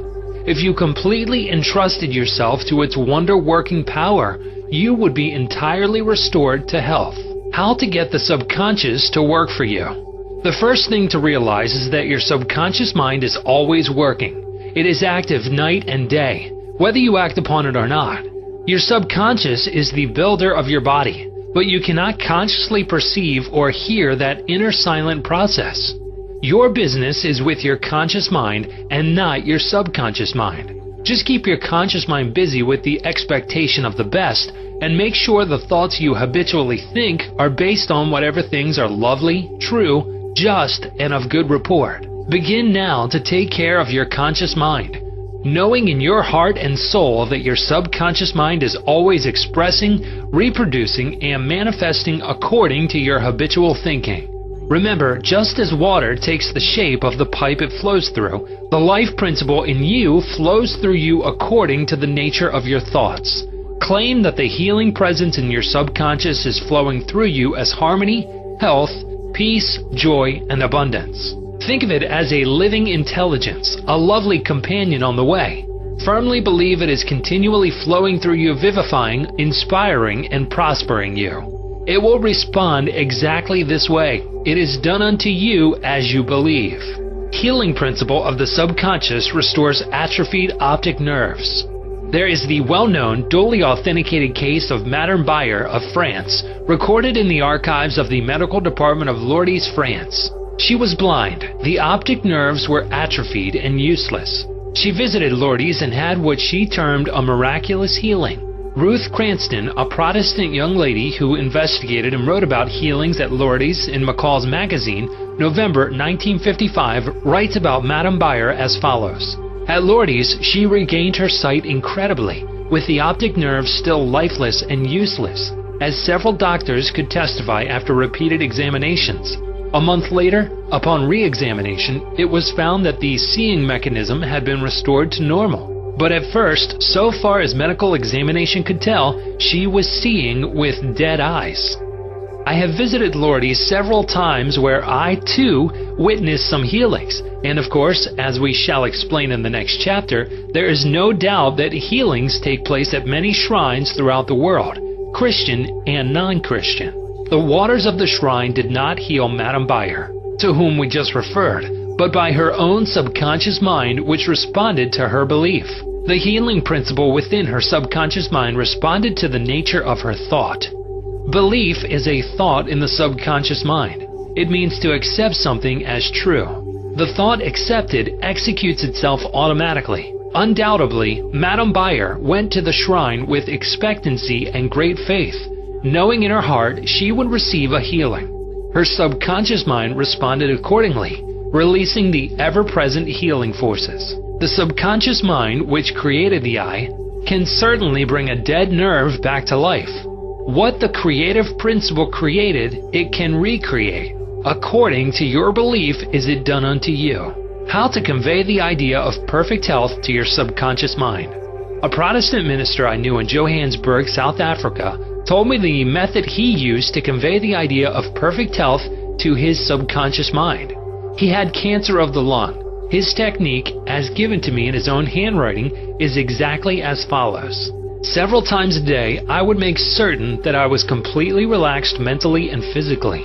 I relaxed my body by speaking to it as follows. My feet are relaxed. My ankles are relaxed. My legs are relaxed. My abdominal muscles are relaxed. My heart and lungs are relaxed. My head is relaxed. My whole being is completely relaxed. After about 5 minutes, I would be in a sleepy, drowsy state, and then I affirm the following truth. The perfection of God is now being expressed through me. The idea of perfect health is now filling my subconscious mind. The image God has of me is a perfect image, and my subconscious mind recreates my body in perfect accordance with the perfect image held in the mind of God. This minister had a remarkable healing. This is a simple, easy way of conveying the idea of perfect health to your subconscious mind. Another wonderful way to convey the idea of health to your subconscious is through disciplined or scientific imagination. I told a man who was suffering from functional paralysis to make a vivid picture of himself walking around in his office, touching the desk, answering the telephone, and doing all the things he ordinarily would do if he were healed. I explained to him that this idea and mental picture of perfect health would be accepted by his subconscious mind. He lived the role and actually felt himself back in the office. He knew that he was giving his subconscious mind something definite to work upon. His subconscious mind was the film upon which the picture was impressed. One day, after several weeks of frequent conditioning of the mind with this mental picture, the telephone rang by prearrangement and kept ringing while his wife and nurse were out. The telephone was about 12 feet away, but nevertheless he managed to answer it. He was healed at that hour. The healing power of his subconscious mind responded to his mental imagery, and a healing followed. This man had a mental block which prevented impulses from the brain reaching his legs. Therefore, he said he could not walk. When he shifted his attention to the healing power within him, the power flowed through. his focused attention enabling him to walk. Whatsoever ye shall ask in prayer, believing, ye shall receive. Chapter 4. Mental Healings in Ancient Times. Down through the ages, men of all nations have somehow instinctively believed that somewhere there resided a healing power which could restore to normal the functions and sensations of man's body. They believed that this strange power could be invoked under certain conditions, and that the alleviation of human suffering would follow. The history of all nations presents testimony in support of this belief. In the early history of the world, the power of secretly influencing men for good or evil, including the healing of the sick, was said to be possessed by the priests and holy men of all nations. Healing of the sick was supposed to be a power derived directly by them from God, and the procedures and processes of healing varied throughout the world. The healing processes took the form of supplications to God attended by various ceremonies, such as the laying on of hands, incantations, the application of amulets, talismans, rings, relics, and images. For example, in the religions of antiquity, priests in the ancient temples gave drugs to the patient and practiced hypnotic suggestions prior to the patient's sleep, telling him that the gods would visit him in his sleep and heal him. Many healings followed. Obviously, all this was the work of potent suggestions to the subconscious mind. After the performance of certain mysterious rites, the devotees of Hecate would see the goddess during sleep, provided that before going to sleep they had prayed to her according to weird and fantastic instructions. They were told to mix lizards with resin, frankincense, and myrrh, and pound all this together in the open air under the crescent moon. Healings were reported in many cases following this grotesque procedure. It is obvious that the strange procedures, as mentioned in the illustrations given, favored suggestion and acceptance by the subconscious mind of these people by making a powerful appeal to their imagination. Actually, in all these healings, the subconscious mind of the subject was the healer. In all ages, unofficial healers have obtained remarkable results in cases where authorized medical skill has failed. This gives cause for thought. How do these healers in all parts of the world effect their cures? The answer to all these healings is due to the blind belief of the sick person, which released the healing power resident in his subconscious mind.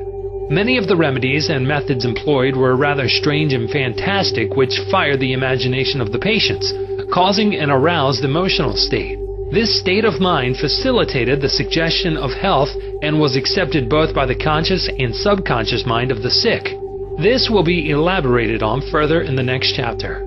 Biblical accounts of the use of the subconscious powers. What things soever ye desire, when ye pray, believe that ye receive them, and ye shall have them. Note the difference in tenses. The inspired writer tells us to believe and accept as true the fact that our desire has already been accomplished and fulfilled, that it is already completed, and that its realization will follow as a thing in the future. The success of this technique depends on the confident conviction that the thought, the idea, the picture is already a fact in mind. In order for anything to have substance in the realm of mind, it must be thought of as actually existing there. Here, in a few cryptic words, is a concise and specific direction for making use of the creative power of thought by impressing upon the subconscious the particular thing which you desire. Your thought, idea, plan, or purpose is as real on its own plane as your hand or your heart. In following the biblical technique, you completely eliminate from your mind all consideration of conditions, circumstances, or anything which might imply adverse contingencies.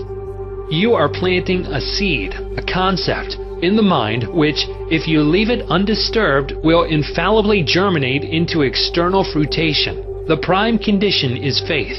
Over and over again you read in the Bible, according to your faith is it done unto you. If you plant certain types of seeds in the ground, you have faith they will grow after their kind.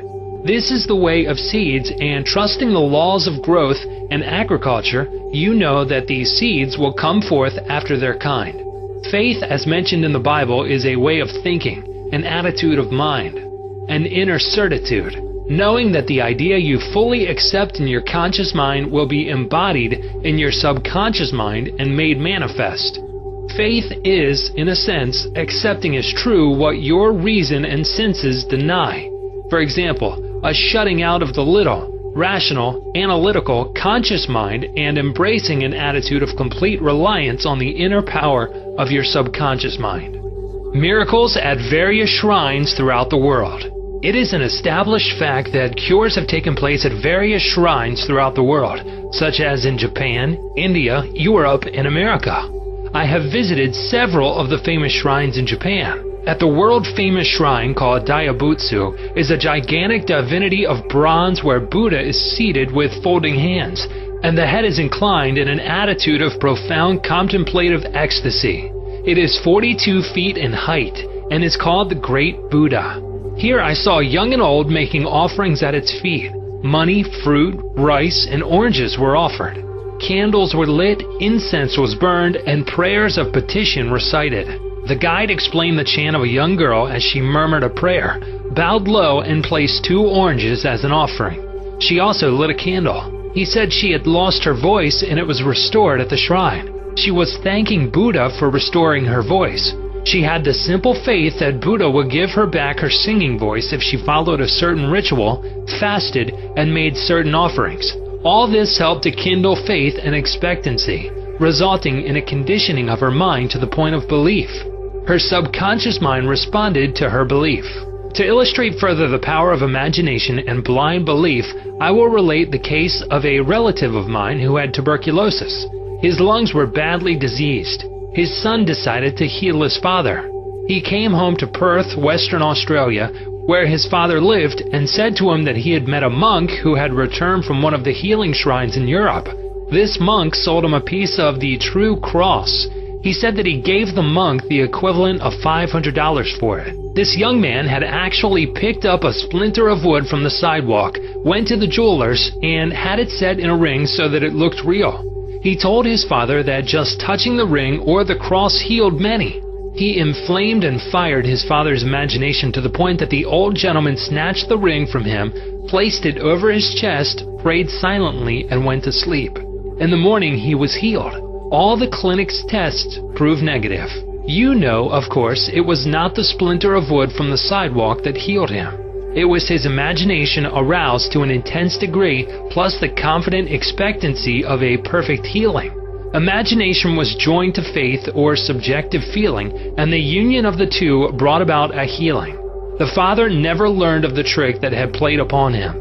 If he had, he probably would have had a relapse. He remained completely cured and passed away 15 years later at the age of 89. One universal healing principle. It is a well-known fact that all of the various schools of healing effect cures of the most wonderful character. The most obvious conclusion, which strikes your mind, is that there must be some underlying principle which is common to them all, namely the subconscious mind, and the one process of healing is faith. It will now be in order to recall to your mind once more the following fundamental truths. First, that you must possess mental functions which have been distinguished by designating one of the conscious mind and the other the subconscious mind. Secondly, your subconscious mind is constantly amenable to the power of suggestion. Furthermore, your subconscious mind has complete control of the functions, conditions, and sensations of your body. I venture to believe that all the readers of this book are familiar with the fact that symptoms of almost any disease can be induced in hypnotic subjects by suggestion. For example, a subject in the hypnotic state can develop a high temperature, flushed face, or chills according to the nature of the suggestion given. By experiment, you can suggest to the person that he is paralyzed and cannot walk. It will be so. By illustration, you can hold a cup of cold water under the nose of the hypnotic subject and tell him, "This is full of pepper, smell it." He will proceed to sneeze. What do you think caused him to sneeze? The water or the suggestion? If a man says he is allergic to Timothy grass, you can place a synthetic flower or an empty glass in front of his nose when he is in a hypnotic state and tell him it is Timothy grass.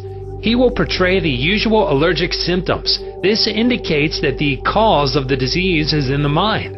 The healing of the disease can also take place mentally. you realize that remarkable healings take place through osteopathy, chiropractic medicine, and naturopathy, as well as through all the various religious bodies throughout the world.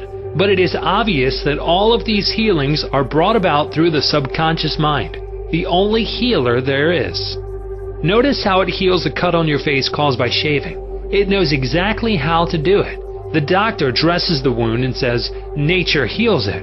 Nature refers to natural law, the law of the subconscious mind, or self-preservation, which is the function of the subconscious mind. The instinct of self-preservation is the first law of nature. Your strongest instinct is the most potent of all autosuggestions. Widely different theories. It would be tedious and unprofitable to discuss to any great extent the numerous theories advanced by different religious sects and prayer therapy groups. There are a great number who claim that because their theory produces results, it is, therefore, the correct one. This, as explained in this chapter, cannot be true. You are aware that there are all types of healings. Franz Anton Mesmer, an Australian physician from 1734 to 1815, who practiced in Paris, discovered that by applying magnets to the diseased body, he could cure that disease miraculously. He also performed cures with various other pieces of glass and metals. He discontinued this form of healing and claimed that his cures were due to animal magnetism, theorizing that his substance was projected from the healer to the patient. His method of treating disease from then on was by hypnotism, which was called mesmerism in his day.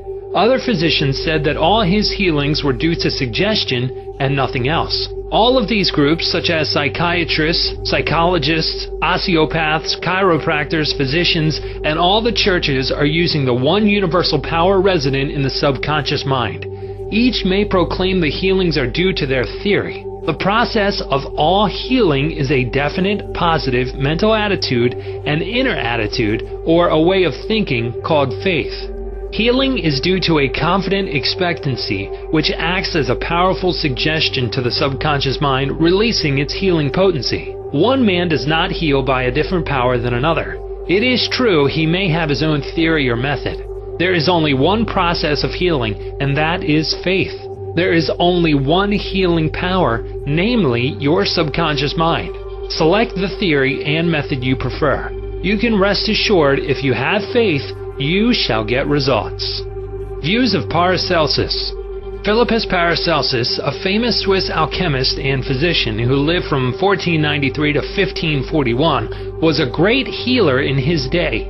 He stated what is now an obvious scientific fact when he uttered these words: "Whether the object of your faith be real or false, you will nevertheless obtain the same effects." Thus, if I believed in St. Peter's statue as I should have believed in St. Peter himself, I shall obtain the same effects that I should have obtained from St. Peter. But that is superstition. Faith, however, produces miracles, and whether it is true or false faith, it will always produce the same wonders.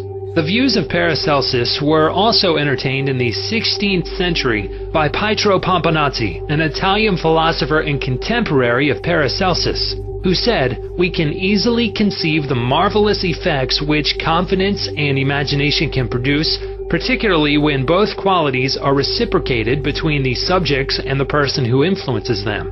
The cures attributed to the influence of certain relics are the effect of their imagination and confidence. Quacks and philosophers know that if the bones of any skeleton were put in place of the saint's bones, the sick would nonetheless experience beneficial effects if they believed that they were veritable relics. Then, if you believe in the bones of saints to heal, or if you believe in the healing power of certain waters, you will get results because of the powerful suggestion given to your subconscious mind. It is the latter that does the healing." Bernheim's experiments. Hippolyte Bernheim, professor of medicine at Nancy, France from 1910 to 1919, was the expounder of the fact that the suggestion of the physician to the patient was exerted through the subconscious mind. Bernheim, in his Suggestive Therapeutics, page 197, tells a story of a man with paralysis of the tongue which had yielded to no form of treatment. His doctor told the patient that he had a new instrument with which he promised to heal him. He introduced a pocket thermometer into the patient's mouth. The patient imagined it to be the instrument which was to save him. In a few moments he cried out joyfully that he could once more move his tongue freely. Among our cases, continues Bernheim, facts of the same sort will be found. A young girl came into my office having suffered from complete loss of speech for nearly 4 weeks. After making sure of the diagnosis, I told my students that loss of speech sometimes yielded instantly to electricity, which might act simply by its suggestive influence. I sent for the induction apparatus. I applied my hand over the larynx and moved a little and said, "Now you can speak aloud." In an instant, I made her saw A, then B, then Maria. She continued to speak distinctively. The loss of voice had disappeared. Here, Bernheim is showing the power of faith and expectancy on the part of the patient, which acts as a powerful suggestion to the subconscious mind. Producing a blister by suggestion.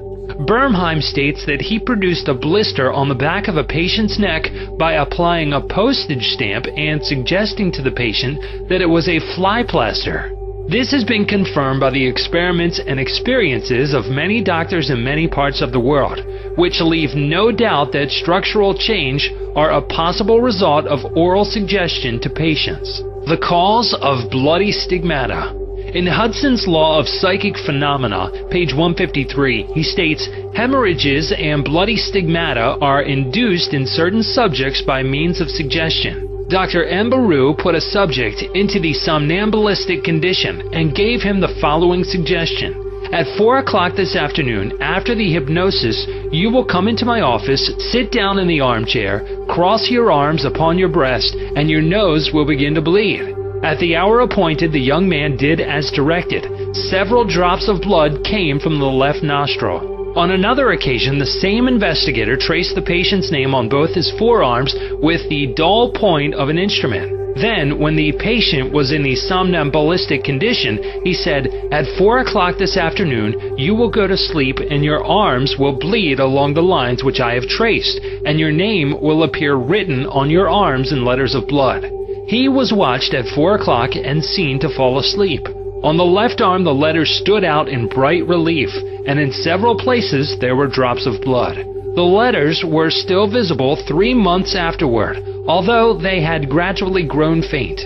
These facts demonstrate at once the correctness of the two fundamental propositions previously stated, namely the constant amenability of the subconscious mind to the power of suggestion and the perfect control which the subconscious mind exercises over the functions, sensations, and conditions of the body.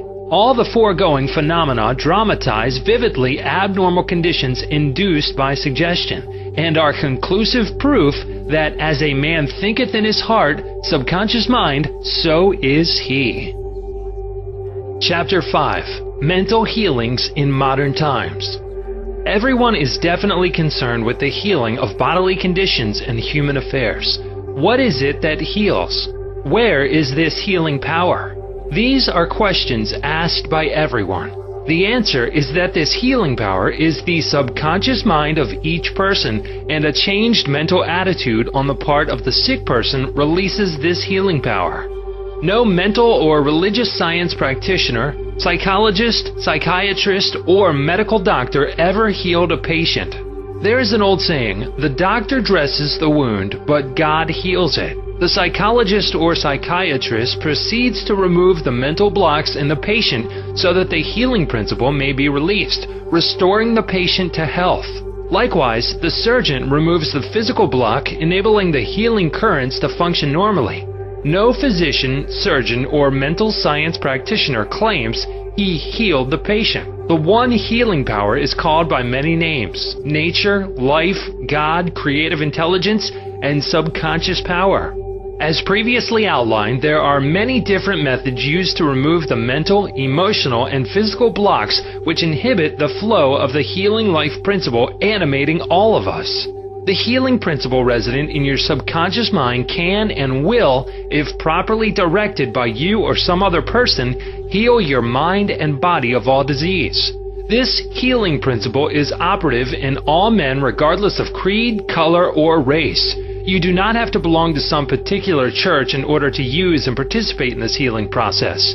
Your subconscious will heal the burn or cut on your hand, even though you profess to be an atheist or agnostic. The modern mental therapeutic procedure is based on the truth that the infinite intelligence and power of your subconscious mind responds according to your faith.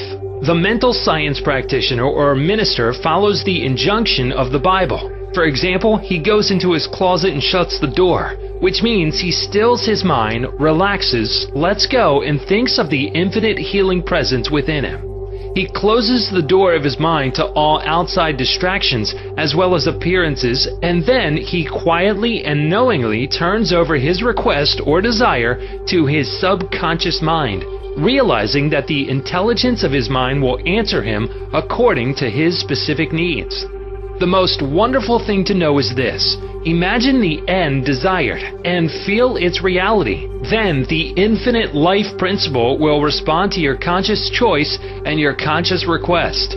This is the meaning of believe you have received and you shall receive.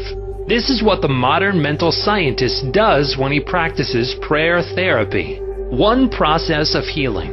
There is only one universal healing principle operating through everything: the cat, the dog, the tree, the grass, the wind, the earth, for everything is alive.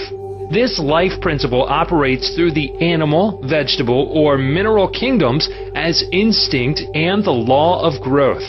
Man is consciously aware of this life principle, and he can consciously direct it to bless himself in countless ways. There are many different approaches, techniques, and methods in using the universal power, but there is only one process of healing, which is faith.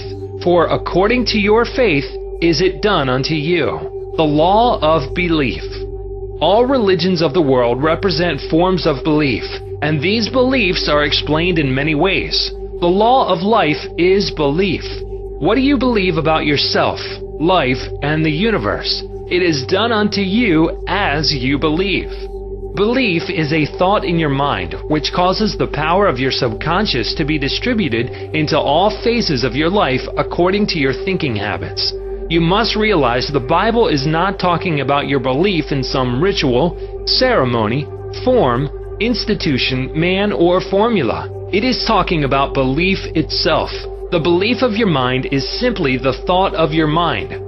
If thou canst believe, all things are possible to him that believeth. It is foolish to believe in something to hurt or harm you. Remember, it is not the thing believed in that hurts or harms you, but the belief or thought in your mind, which creates the result. All your experiences, all your actions, and all the events and circumstances of your life are but the reflections and reactions to your own thought. Prayer therapy is the combined function of the conscious and subconscious mind scientifically directed. Prayer therapy is the synchronized, harmonious, and intelligent function of the conscious and subconscious levels of mind specifically directed for a definite purpose. In scientific prayer or prayer therapy, you must know what you are doing and why you are doing it. You trust the law of healing. Prayer therapy is sometimes referred to as mental treatment, and another term is scientific prayer. In prayer therapy, you consciously choose a certain idea, mental picture, or plan which you desire to experience. You realize your capacity to convey this idea or mental image to your subconscious by feeling the reality of the state assumed. As you remain faithful in your mental attitude, your prayer will be answered. Prayer therapy is a definite mental action for a definite specific purpose. Let us suppose that you decide to heal a certain difficulty by prayer therapy. You are aware that your problem or sickness, whatever it may be, must be caused by negative thoughts charged with fear and lodged in your subconscious mind, and that if you can succeed in cleansing your mind of these thoughts, you will get a healing. You therefore turn to the healing power within your own subconscious mind and remind yourself of its infinite power and intelligence and its capacity to heal all conditions. As you dwell on these truths, your fear will begin to dissolve, and your recollection of these truths also corrects the erroneous beliefs. You give thanks for the healing that you know will come, and then you keep your mind off the difficulty until you feel guided, after an interval, to pray again. While you are praying, you absolutely refuse to give any power to the negative conditions or to admit for a second that the healing will not come. This attitude of mind brings about the harmonious union of the conscious and subconscious mind, which releases the healing power. Faith healing. What it means and how blind faith works. What is popularly termed faith healing is not the faith mentioned in the Bible, which means knowledge of the interaction of the conscious and subconscious mind. A faith healer is one who heals without any real scientific understanding of the powers and forces involved. He may claim that he has a special gift of healing, and the sick person's blind belief in him or his powers may bring results. The voodoo doctor in South Africa and other parts of the world may heal by incantations, or touching the so-called bones of saints, or anything else may heal a person, which causes the patients to honestly believe in the method or process. Any method which causes you to move from fear and worry to faith and expectancy will heal. There are many persons, each of whom claims that because his personal theory produces results, it is, therefore, the correct one. This, as already explained in this chapter, cannot be true. To illustrate how blind faith works, you will recall our discussion of the Swiss physician, Franz Anton Mesmer. In 1776, he claimed many cures when he stroked diseased bodies with artificial magnets. Later on, he threw away his magnets and evolved the theory of animal magnetism. This he held to be a fluid, which pervades the universe, but is most active in the human organism. He claimed that this magnetic fluid which was going forth from him to his patients healed them. People flocked to him and many wonderful cures were effected. Mesmer moved to Paris, and while there, the government appointed a commission composed of physicians and members of the Academy of Science, of which Benjamin Franklin was a member, to investigate his cures. The report admitted the leading facts claimed by Mesmer, but held that there was no evidence to prove the correctness of his magnetic fluid theory, and said the effects were due to the imagination of the patients. Soon after this, Mesmer was driven into exile and died in 1815. Shortly afterwards, Dr. Braid of Manchester undertook to show that magnetic fluid had nothing to do with the production of the healings of Dr. Mesmer. Dr. Braid discovered that patients could be thrown into hypnotic sleep by suggestion, during which many of the well-known phenomena ascribed to magnetism by Mesmer could be produced. You can readily see that all these cures were undoubtedly brought about by the active imagination of the patients, together with a powerful suggestion of health to their subconscious minds. All this could be termed blind faith, as there was no understanding in those days as to how the cures were brought about. Subjective faith and what it means.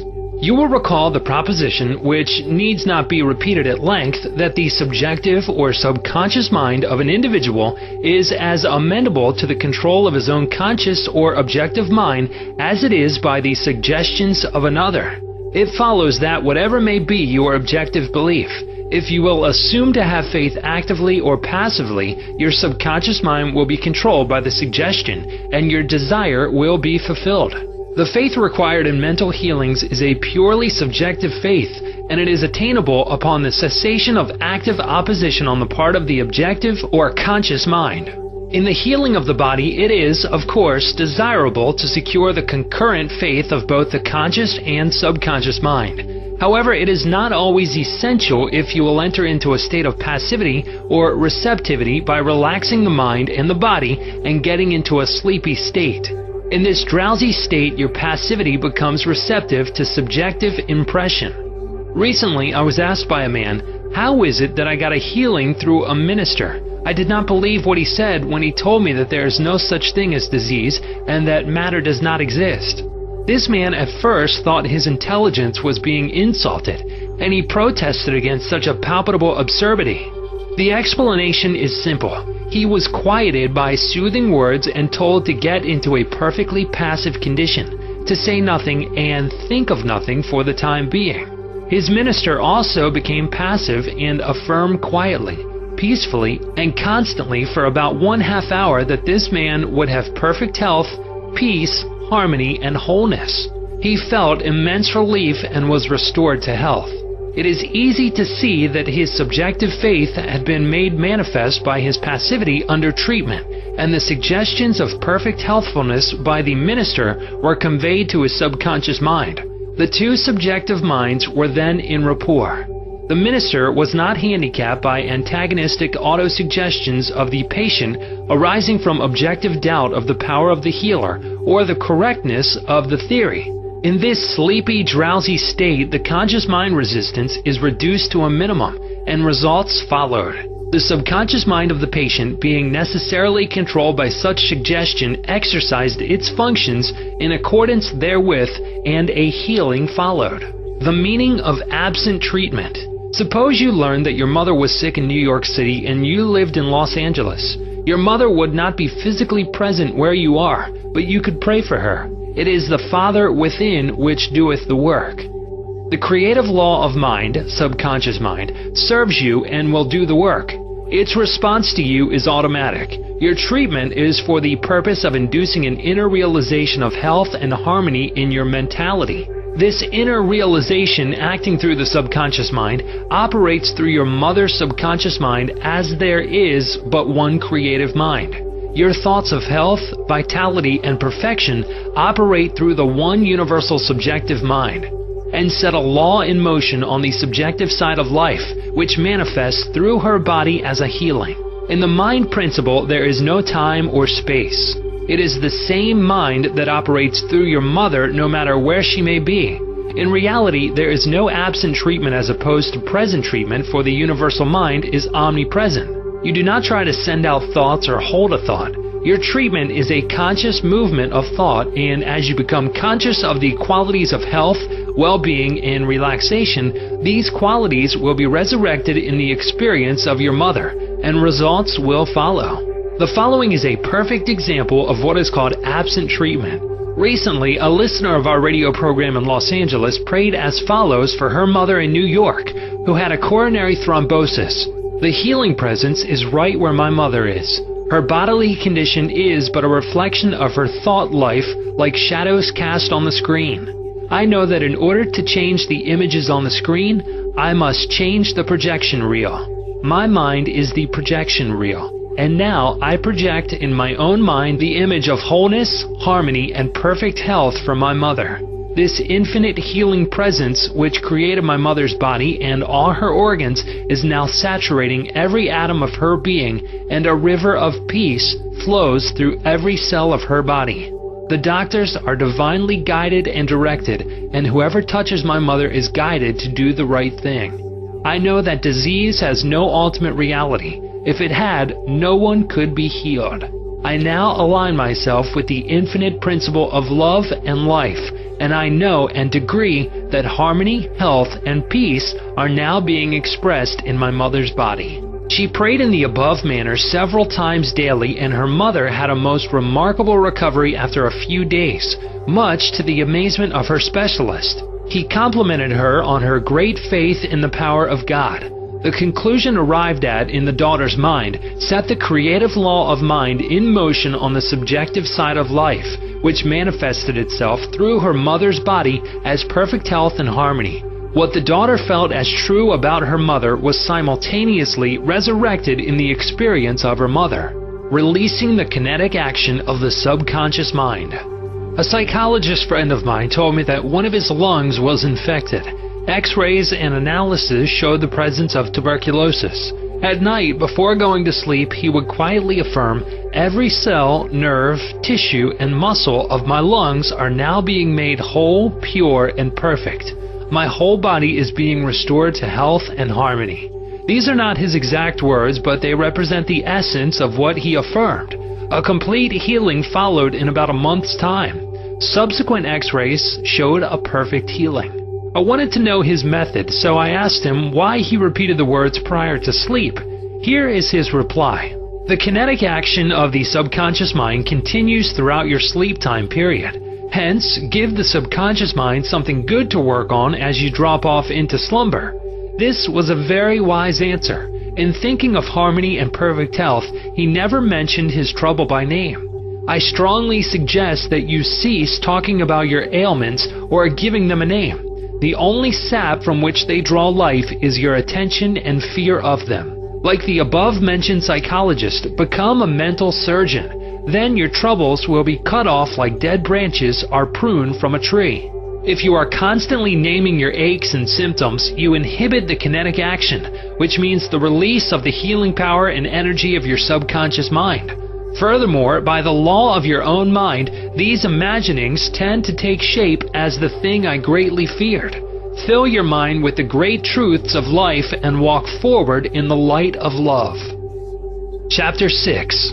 Practical Techniques in Mental Healings. An engineer has a technique and a process for building a bridge or an engine. Like the engineer, your mind also has a technique for governing, controlling, and directing your life. You must realize that methods and techniques are primary. In building the Golden Gate Bridge, the chief engineer understood mathematical principles, stresses, and strains. Secondly, he had a picture of the ideal bridge across the bay. The third step was his application of the tried and proven methods by which the principles were implemented until the bridge took form and we drive on it. There also are techniques and methods by which your prayers are answered. If your prayer is answered, there is a way in which it is answered, and this is a scientific way. Nothing happens by chance. This is a world of law and order. In this chapter, you will find practical techniques for the unfolding and nurture of your spiritual life. Your prayers must not remain up in the air like a balloon. They must go somewhere and accomplish something in your life. When we come to analyze prayer, we discover there are many different approaches and methods. We will not consider in this book the formal, ritual prayers used in religious services. These have important place in group worship. We are immediately concerned with the methods of personal prayer as it is applied in your daily life and as it is used to help others. Prayer is the formulation of an idea concerning something we wish to accomplish. Prayer is the soul's sincere desire. Your desire is your prayer. It comes out of your deepest needs and it reveals the things you want in life. Blessed are they that hunger and thirst after righteousness, for they shall be filled. That is really prayer. Life's hunger and thirst for peace, harmony, health, joy, and all the other blessings of life. The passing over technique for impregnating the subconscious. This consists essentially in inducing the subconscious mind to take over your request as handed it by the conscious mind. This passing over is best accomplished in the Riviere-like state. Know that in your deeper mind are infinite intelligence and infinite power. Just calmly think over what you want. See it coming into fuller fruition from this moment forward. Be like the little girl who had a very bad cough and a sore throat. She declared firmly and repeatedly, "It is passing away now. It is passing away now."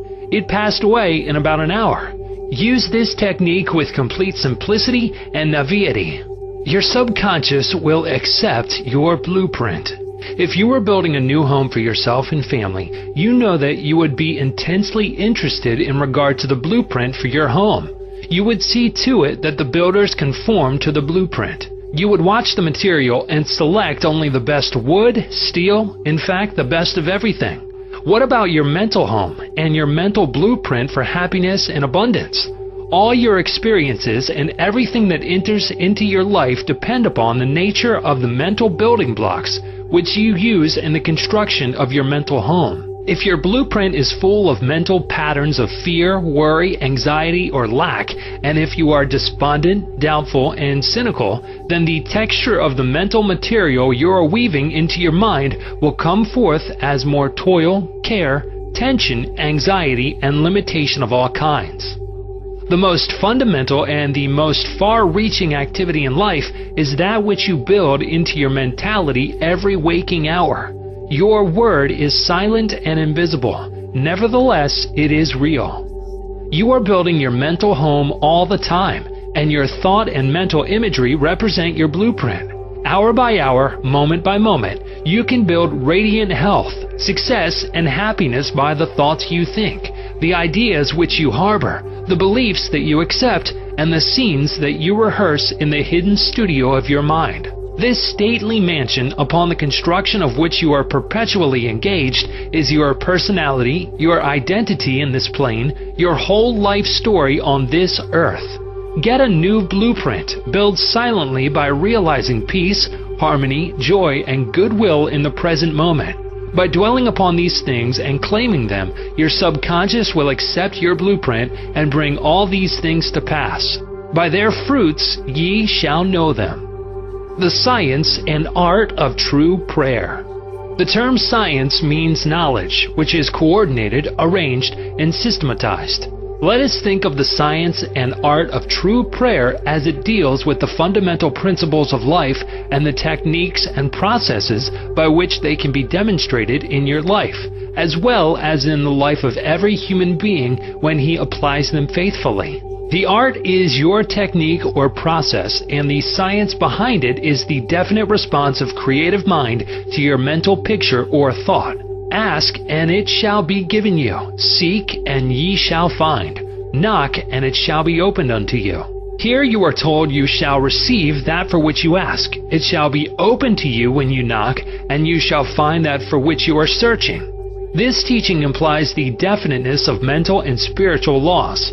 There is always a direct response from the infinite intelligence of your subconscious mind to your conscious thinking. If you ask for bread, you will not receive a stone. You must ask believing, if you are to receive.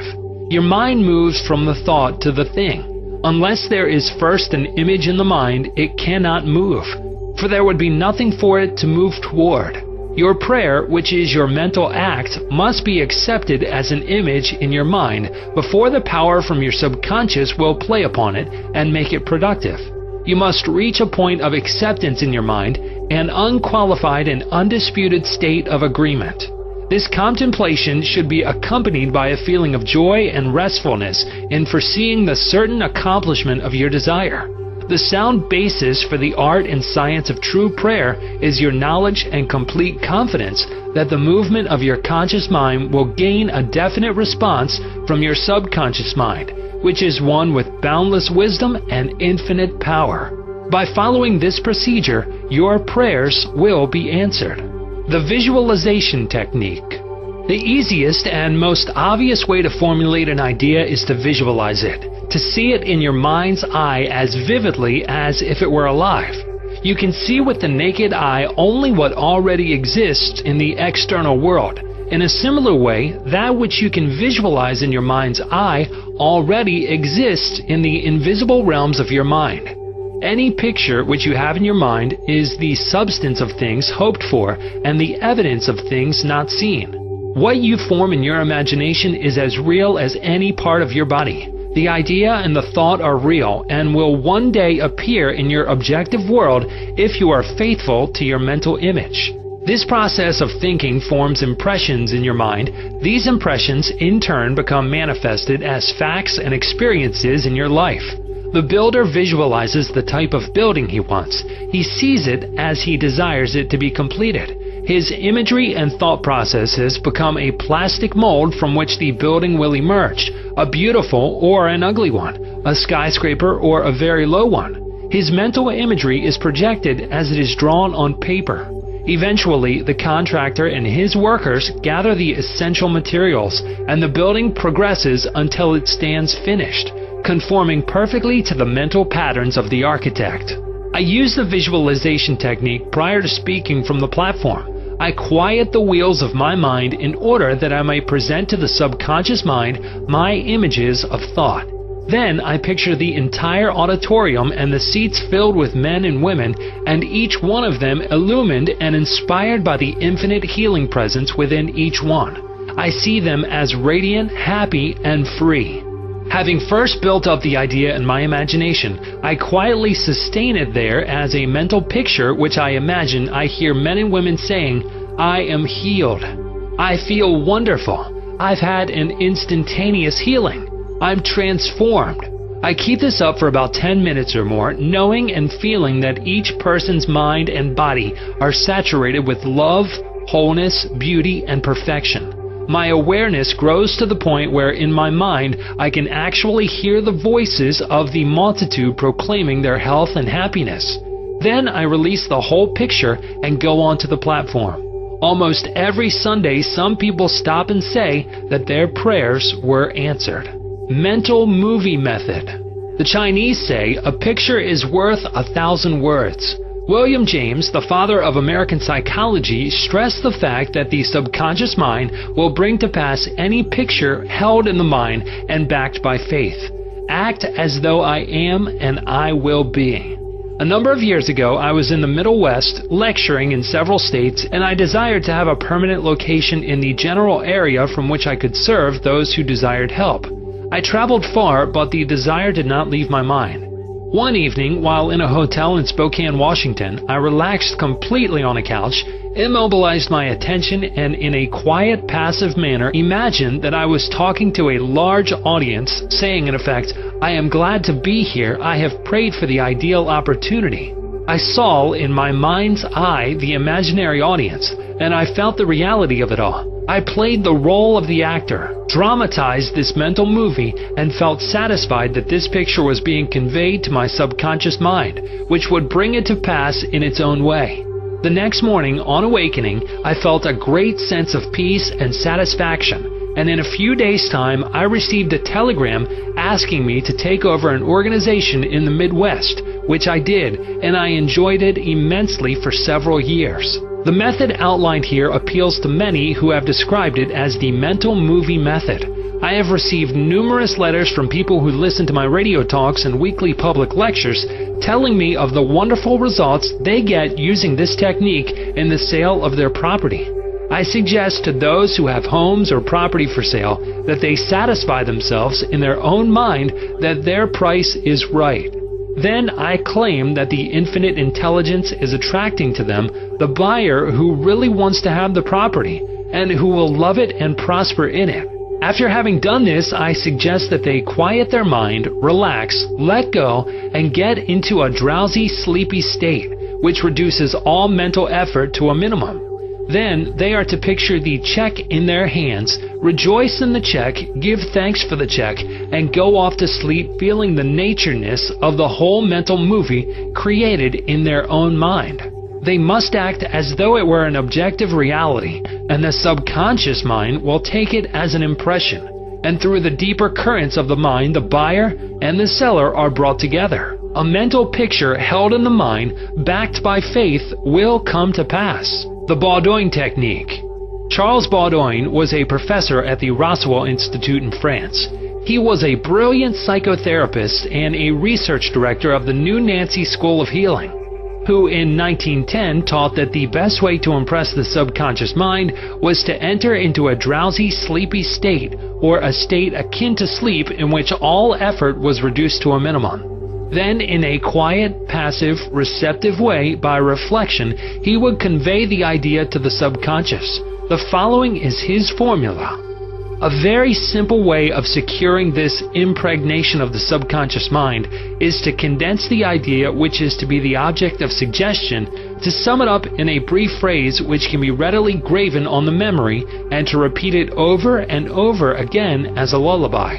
Some years ago, a young lady in Los Angeles was engaged in a prolonged, bitter family lawsuit over a will. Her husband had bequeathed his entire estate to her, and his sons and daughters by a previous marriage were bitterly fighting to break the will. The Baudouin technique was outlined to her, and this is what she said. She relaxed her body in an armchair, entered into the sleepy state, and, as suggested, condensed the idea of her need into a phrase consisting of 6 words easily graven on the memory.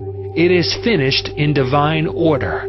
The significance to her of these words meant that infinite intelligence, operating through the laws of her subconscious mind, would bring about a harmonious adjustment through the principle of harmony. She continued this procedure every night for about 10 nights.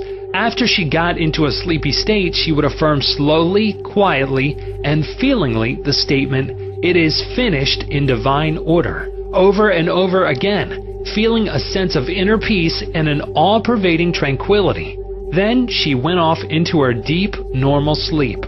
On the morning of the 11th day following the use of the above technique, she awakened with a sense of well-being, a conviction that it was finished. Her attorney called her the same day, saying that the opposing attorney and his clients were willing to settle. A harmonious agreement was reached and litigation was discontinued.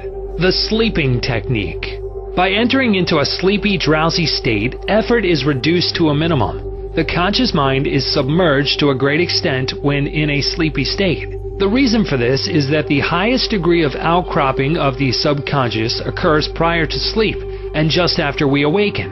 In this state, the negative thoughts, which tend to neutralize your desire and so prevent acceptance by your subconscious mind, are no longer present. Suppose you want to get rid of a destructive habit. Assume a comfortable posture, relax your body, and be still. Get into a sleepy state, and in that sleepy state, say quietly over and over again as a lullaby, "I am completely free from this habit." Harmony and peace of mind reign supreme. Repeat the above slowly, quietly, and lovingly for 5 or 10 minutes night and morning. Each time you repeat the words, the emotional value becomes greater. When the urge comes to repeat the negative habit, repeat the above formula out loud by yourself. By this means you induce the subconscious to accept the idea and a healing follows. The thank you technique. In the Bible, Paul recommends that we make known our request with praise and thanksgiving. Some extraordinary results follow this simple method of prayer. The thankful heart is always close to the creative forces of the universe, causing countless blessings to flow toward it by the law of reciprocal relationship based on a cosmic law of action and reaction. For instance, a father promises his son a car for graduation.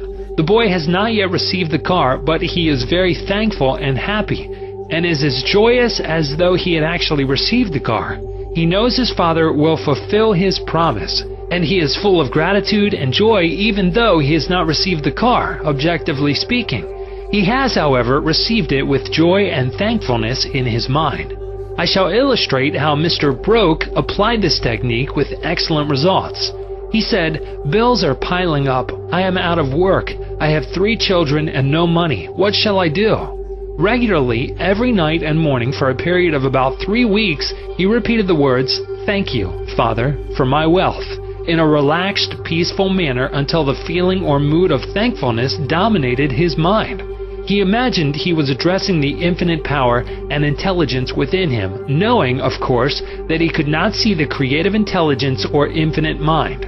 He was seeing with the inner eye of spiritual perception, realizing that his thought image of wealth was the first cause relative to the money, position, and food he needed. His thought feeling was the substance of wealth, untrammeled by antecedent conditions of any kind. By repeating "Thank you, Father," over and over again, his mind and heart were lifted up to the point of acceptance, and when fear, thoughts of lack, poverty, and distress came into his mind, he would say, "Thank you, Father," as often as necessary. He knew that as he kept up the thankful attitude, he would recondition his mind to the idea of wealth, which is what happened. The sequel to his prayer is very interesting. After praying in the above-mentioned manner, he met a former employer of his on the street whom had not seen him for 20 years. The man offered him a very lucrative position and advanced him $500 on a temporary loan. Today, Mr. Broke is vice president of the company for which he works. His recent remark to me was, "I shall never forget the wonders of 'Thank you, Father.' It has worked wonders for me." The affirmative method. The effectiveness of an affirmation is determined largely by your understanding of the truth and the meaning back of the words. In praying, use not vain repetition. Therefore, the power of your affirmation lies in the intelligent application of definite and specific positives. For example, a boy adds 3 and 3 and puts down 7 on the blackboard. The teacher affirms with mathematical certainty that 3 and 3 are 6. Therefore, the boy changes his figures accordingly.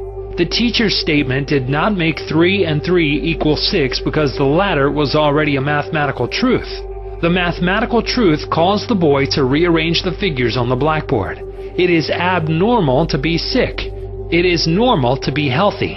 Health is the truth of your being. When you affirm health, harmony, and peace for yourself or another, and when you realize these are universal principles of your own being, you will rearrange the negative patterns of your subconscious mind based on your faith and understanding of that which you affirm. The result of the affirmative process of prayer depends on your conforming to the principles of life, regardless of appearances. Consider for a moment that there is a principle of mathematics and none of error. There is a principle of truth, but none of dishonesty. There is a principle of intelligence, but none of ignorance. There is a principle of harmony and none of discord. There is a principle of health, but none of disease. And there is a principle of abundance, but none of poverty. The affirmative method was chosen by the author for use on his sister, who was to be operated on for the removal of gallstones in a hospital in England. The condition described was based on the diagnosis of hospital tests and the usual X-ray procedures. She asked me to pray for her. We were separated geographically about 6,500 miles, but there is no time or space in the mind principle. Infinite mind or intelligence is present in its entirety at every point simultaneously. I withdrew all thought from the contemplation of symptoms and from the corporeal personality altogether. I affirmed as follows: this prayer is for my sister Catherine. She is relaxed and at peace, poised, balanced, serene, and calm.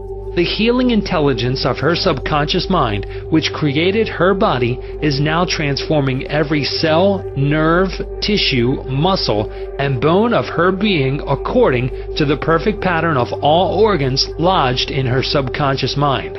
Silently, quietly, all distorted thought patterns in her subconscious mind are removed and dissolved, and the vitality, wholeness, and beauty of the life principle are made manifest in every atom of her being. She is now open and receptive to the healing currents, which are flowing through her like a river, restoring her to perfect health, harmony, and peace.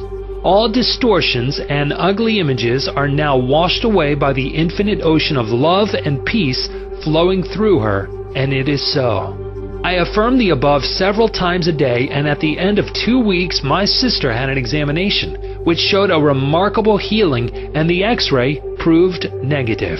To affirm is to state that it is so, and as you maintain this attitude of mind as true, regardless of all evidence to the contrary, you will receive an answer to your prayer.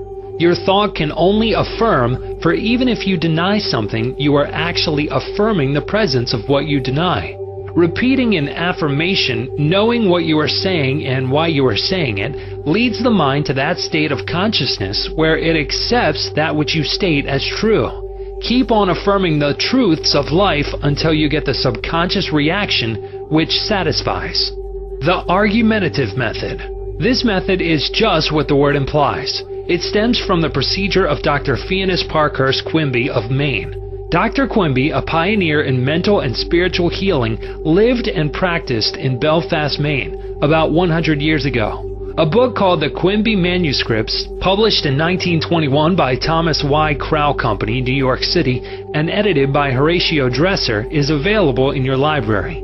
This book gives newspaper accounts of this man's remarkable results in prayer treatment of the sick.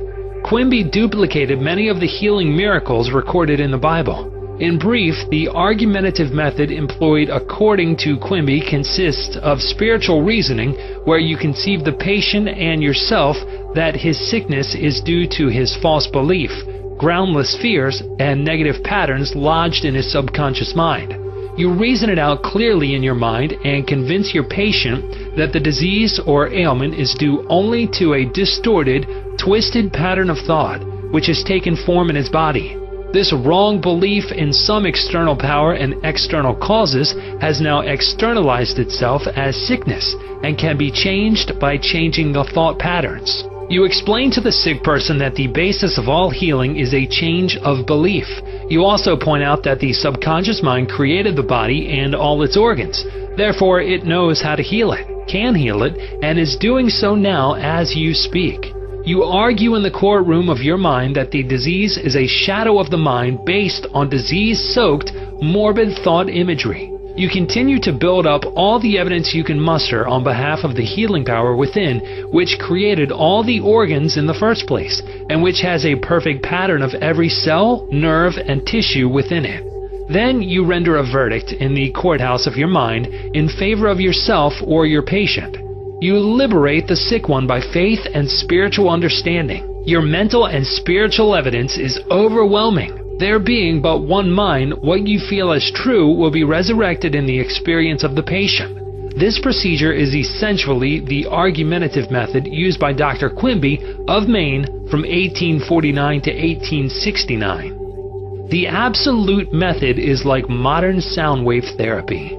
Many people throughout the world practice this form of prayer treatment with wonderful results. The person using the absolute method mentions the name of the patient, such as John Jones, then quietly and silently thinks of God and His qualities and attributes, such as God is all bliss, boundless love, infinite intelligence, all-powerful, boundless wisdom, absolute harmony, indescribable beauty and perfection.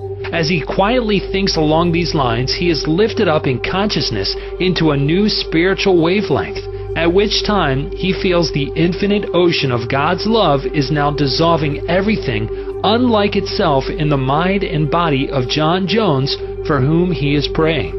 He feels all the power and love of God are now focused on John Jones, and whatever is bothering or vexing him is now completely neutralized in the presence of the infinite ocean of life and love. The absolute method of prayer might be likened to the sound wave or sonic therapy recently shown me by a distinguished physician in Los Angeles. He has an ultrasound wave machine which oscillates at a tremendous speed and sends sound waves to any area of the body to which it is directed. These sound waves can be controlled, and he told me of achieving remarkable results in dissolving arthritic calcareous deposits, as well as the healing and removal of other disturbing conditions. To the degree that we rise in consciousness by contemplating qualities and attributes of God, do we generate spiritual electronic waves of harmony, health, and peace. Many remarkable healings follow this technique of prayer. A cripple walks. Dr. Phineas Parkhurst Quimby, of whom we spoke previously in this chapter, used the absolute method in the latter years of his healing career. He was really the father of the psychosomatic medicine and the first psychoanalyst. He had the capacity to diagnose clairvoyantly the cause of the patient's troubles, pains, and aches. The following is a condensed account of the healing of a cripple as recorded in Quimby's manuscripts. Quimby was called on to visit a woman who was lame, aged, and bedridden. He states that her ailment was due to the fact that she was imprisoned by a creed so small and contracted that she would not stand upright and move about. She was living in the tomb of fear and ignorance. Furthermore, she was taking the Bible literally, and it frightened her. In this tomb, Quimby said, was the presence and power of God trying to burst the bands, break through the bonds, and rise from the dead. When she would ask others for an explanation of some passage of the Bible, the answer would be a stone. Then she would hunger for the bread of life. Dr. Quimby diagnosed her case as a mind cloudy and stagnated, due to the excitation and fear caused by the inability to see clearly the meaning of the passage of the Bible, which she had been reading. This showed itself in the body by her heavy and sluggish feeling, which would terminate as paralysis. Quimby traveled in his mind and contemplated the divine ideal, for example, the vitality, intelligence, harmony, and the power of God functioning in the sick person. This is why he said to the woman, "Therefore, where I go you cannot come, for you are in your narrow, restricted belief, and I am in health." This prayer and explanation produced an instantaneous sensation, and a change came over her mind. She walked without her crutches. Quimby said it was one of the most singular of all his healings. She was, as it were, dead to error, and to bring her to life or truth was to raise her from the dead. He also explained to her that the truth which she accepted was the angel or idea which rolled away the stone of fear, ignorance, and superstition, thereby releasing the healing power of God which made her whole. The decree method. Power goes into our word according to the feeling and faith behind it. When we realize the power that moves the world is moving on our behalf and is backing up our word, our confidence and assurance grow. You do not try and add power to power. Therefore, there must be no mental striving, coercion, force, or mental wrestling. A young girl used the decree method on a young man who was constantly phoning her, pressing her for dates, and meeting her at her place of business. She found it very difficult to get rid of him. She decreed as follows: I release unto God. He is in his true place at all times. I am free and he is free. I now decree that my words go forth into infinite mind and it brings it to pass. It is so. She said he vanished and she never saw him since, adding, it was as though the ground swallowed him up. Thou shalt decree a thing, and it shall be established unto thee, and the light shall shine upon thy ways. Job 22:28. Chapter 7. The tendency of our subconscious is life word. Over 90% of your mental life is subconscious. So men and women who fail to make use of this marvelous power live within very narrow limits. Your subconscious processes are always lifeward and constructive. Your subconscious is the builder of your body and maintains all its vital functions.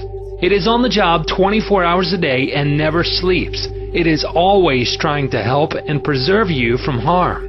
Your subconscious mind is in touch with infinite life and boundless wisdom, and its impulses and ideas are always lifeward.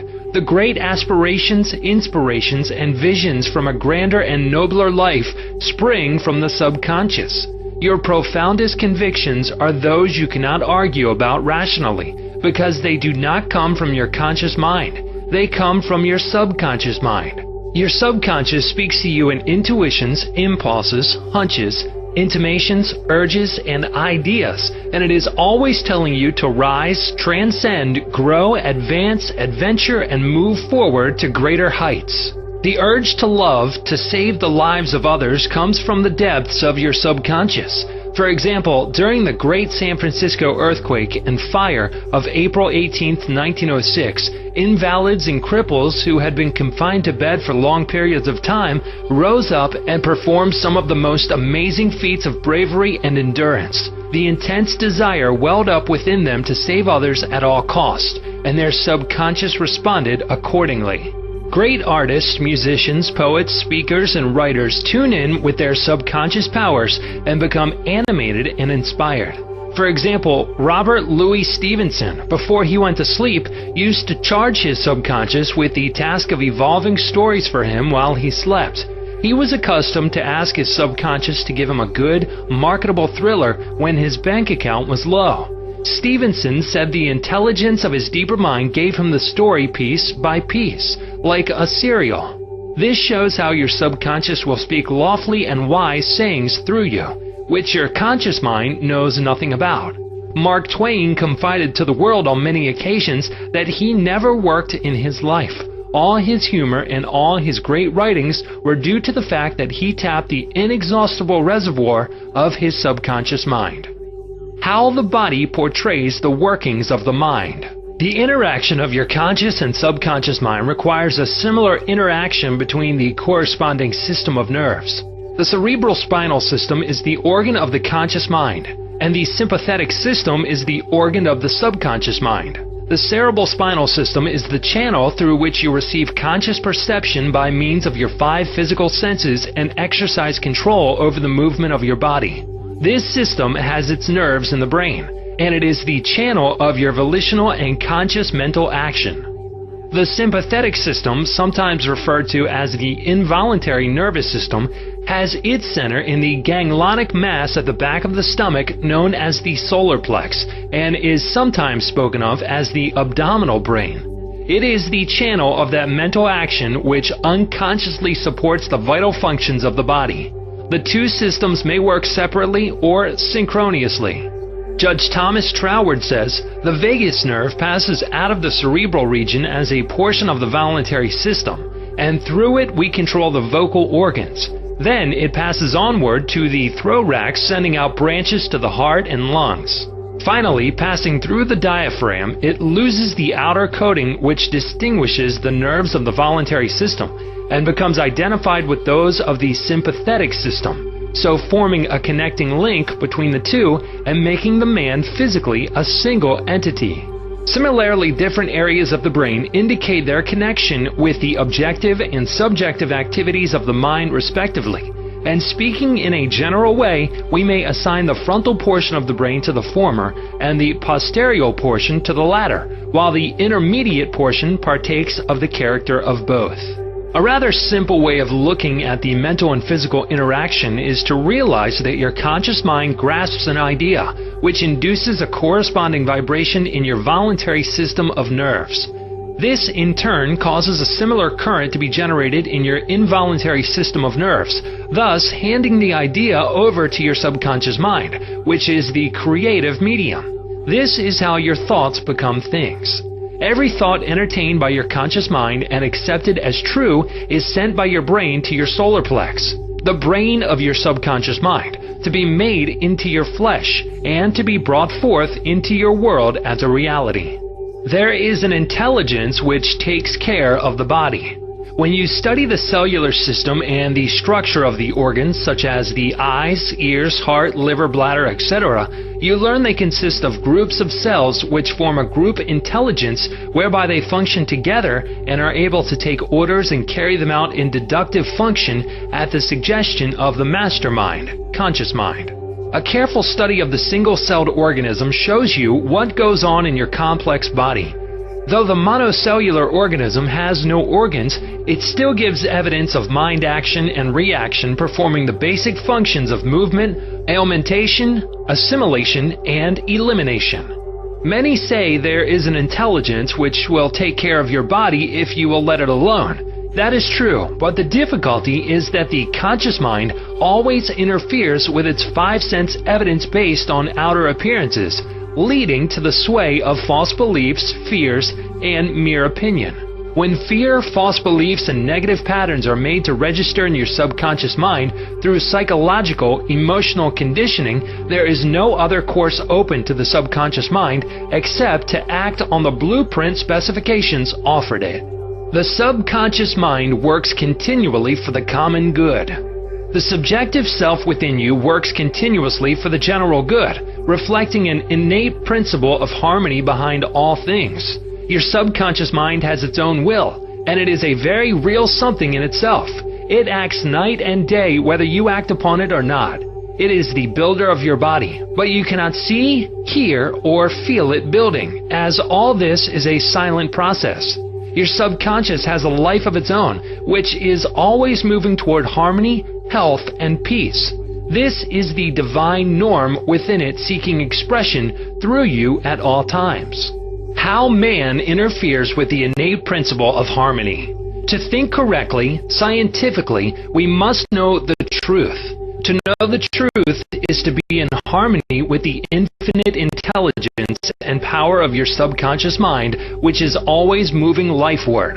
Every thought or action which is not harmonious, whether through ignorance or design, will result in discord and limitation of all kinds.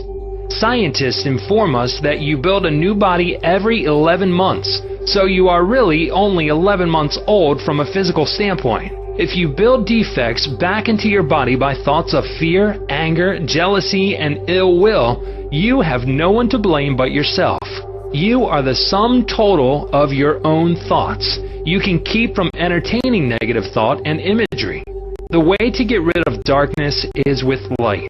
The way to overcome cold is with heat. The way to overcome the negative thought is to substitute the good thought. Affirm the good and the bad will vanish. Why it's normal to be healthy, vital, and strong. It's abnormal to be sick. The average child born into the world is perfectly healthy with all its organs functioning perfectly. This is the normal state, and we should remain healthy, vital, and strong. The instinct of self-preservation is the strongest instinct of our nature, and it constitutes a most potent, ever-present, and constantly operative truth inherent in your nature. It is, therefore, obvious that all your thoughts, ideas, and beliefs must operate with greater potentiality when they are in harmony with the innate life principle in you, which is forever seeking to preserve and protect you along all lines. It follows from this that normal conditions can be restored with greater ease and certainty than abnormal conditions can be induced. It is abnormal to be sick. It simply means you are going against the stream of life and thinking negatively. The law of life is the law of growth. All nature testifies to the operation of this law by silently, constantly expressing itself in the law of growth. When there is growth and expression, there must be life. Where there is life, there must be harmony. And where there is harmony, there is perfect health. If your thought is in harmony with the creative principle of your subconscious mind, you are in tune with the innate principle of harmony. If you entertain thoughts which are not in accordance with the principle of harmony, these thoughts cling to you, harass you, worry you, and finally bring about disease, and if persisted in, possibly death. In the healing of disease, you must increase the inflow and distribution of the vital forces of your subconscious mind throughout your system. This can be done by eliminating thoughts of fear, worry, anxiety, jealousy, hatred, and every other destructive thought which tends to tear down and destroy your nerves and glands, body tissue which controls the elimination of all waste material. POTS disease cured. In the Nautilus magazine of March 1917, there appears an article about a boy suffering from POTS disease, or tuberculosis of the spine, who had a remarkable healing. His name was Frederick Elias Andrews of Indianapolis, now minister of Unity School of Christianity, Kansas City, Missouri. His physician pronounced him incurable. He began to pray, and from a crooked, twisted cripple going about on hands and knees, he became a strong, straight, well-formed man. He created his own affirmation, mentally absorbing the qualities he needed. He affirmed over and over again many times a day, "I am whole, perfect, strong, powerful, loving, harmonious, and happy." He persevered and said that this prayer was the last utterance on his lips at night and the first in the morning. He prayed for others also by sending out thoughts of love and health. This attitude of mind and way of prayer returned to him multiplied many times. His faith and perseverance paid off with big dividends. When thoughts of fear, anger, jealousy, and envy drew his attention, he would immediately start his counteracting force of affirmation going in his mind. His subconscious mind responded according to the nature of his habitual thinking. How faith in your subconscious powers makes you whole. A young man who came to my lectures on the healing power of the subconscious mind had severe eye trouble, which his doctor said necessitated an operation. He said to himself, "My subconscious made my eyes, and it can heal me." Each night as he went to sleep, he entered into a drowsy, meditative state, the condition akin to sleep. His attention was immobilized and focused on the eye doctor. He imagined the doctor was in front of him, and he plainly heard, or imagined he heard, the doctor saying to him, "A miracle has happened." He heard this over and over again every night for perhaps 5 minutes or so before going to sleep. At the end of 3 weeks, he again went to the ophthalmologist who had previously examined his eyes, and the physician said to this man, "This is a miracle. What happened?" This man impressed his subconscious mind using the doctor as the instrument or a means of convincing it or conveying the idea. Through repetition, faith, and expectancy, he impregnated his subconscious mind. His subconscious mind made his eye. Within it was the perfect pattern, and immediately it proceeded to heal the eye. This is another example of how faith in the healing power of your subconscious can make you whole. Chapter 8. How to get the results you want. The principal reasons for failure are lack of confidence and too much effort. Many people block answers to their prayers by failing to fully comprehend the workings of their subconscious mind. When you know how your mind functions, you gain a measure of confidence. You must remember, whenever your subconscious mind accepts an idea, it immediately begins to execute it. It uses all its mighty resources to that end and mobilizes all the mental and spiritual laws of your deeper mind. This law is true for good or bad ideas. Consequently, if you use it negatively, it brings trouble, failure, and confusion. When you use it constructively, it brings guidance, freedom, and peace of mind. The right answer is inevitable when your thoughts are positive, constructive, and loving. From this, it is perfectly obvious that the only thing you have to do in order to overcome failure is to get your subconscious to accept your idea or request by feeling its reality now, and the law of your mind will do the rest. Turn over your request with faith and confidence, and your subconscious will take over and answer for you. You will always fail to get results by trying to use mental coercion. Your subconscious mind does not respond to coercion. It responds to your faith or conscious mind acceptance. Your failure to get results may also arise from such statements as, "Things are getting worse. I will never get an answer. I see no way out. It is hopeless. I don't know what to do. I'm all mixed up." When you use such statements, you get no response or cooperation from your subconscious mind. Like a soldier marking time, you neither go forward nor backward. In other words, you don't get anywhere. If you get into a taxi and give half dozen different directions to the driver, in 5 minutes he would become hopelessly confused and probably would refuse to take you anywhere. It is the same when working with your subconscious mind. There must be a clear-cut idea in your mind. You must arrive at the definite decision that there is a way out, a solution to the vexing problem in sickness. Only the infinite intelligence within your subconscious knows the answer. When you come to that clear-cut conclusion in your conscious mind, your mind is then made up, and according to your belief, is it done unto you. Easy does it. A house owner once remonstrated with a furnace repairman for charging $200 for fixing the boiler. The mechanic said, "I charged 5 cents for the missing bolt and $199.95 for knowing what was wrong." Similarly, your subconscious mind is the master mechanic, the all-wise one, who knows ways and means of healing any organ of your body as well as your affairs.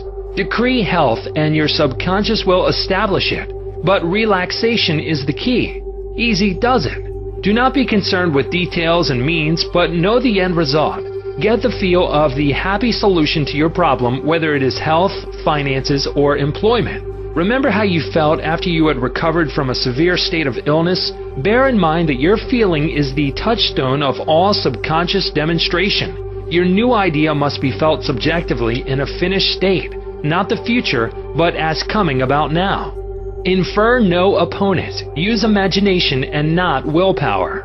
In using your subconscious mind, you infer no opponent. You use no willpower. You imagine the end and the freedom state. You will find your intellect trying to get in the way, but persist in maintaining a simple, childlike, miracle-making faith. Picture yourself without the ailment or problem. Imagine the emotional accompaniment of the freedom state you crave. Cut out all red tape from the process. The simple way is the best. How disciplined imagination works wonders. A wonderful way to get a response from your subconscious mind is through disciplined or scientific imagination. As previously pointed out, your subconscious mind is the builder of the body and controls all its vital functions. The Bible says, "Whatsoever ye shall ask in prayer, believing ye shall receive." To believe is to accept something as true, or to live in the state of being it. As you sustain this mood, you shall experience the joy of the answered prayer. The 3 steps to success in prayer. The usual procedure is as follows. 1. Take a look at the problem. 2. Turn to the solution or way out known only to the subconscious mind. 3. Rest in a sense of deep conviction that it is done. Do not weaken your prayer by saying, "I wish I might be healed. I hope so." Your feeling about the work to be done is the boss. Harmony is yours. Know that health is yours. Become intelligent by becoming a vehicle for the infinite healing power of the subconscious mind. Pass on the idea of health to your subconscious mind to the point of conviction, then relax. Get yourself off your hands. Say to the condition and circumstance, "This too shall pass." Through relaxation, you impress your subconscious mind, enabling the kinetic energy behind the idea to take over and bring it into concrete realization.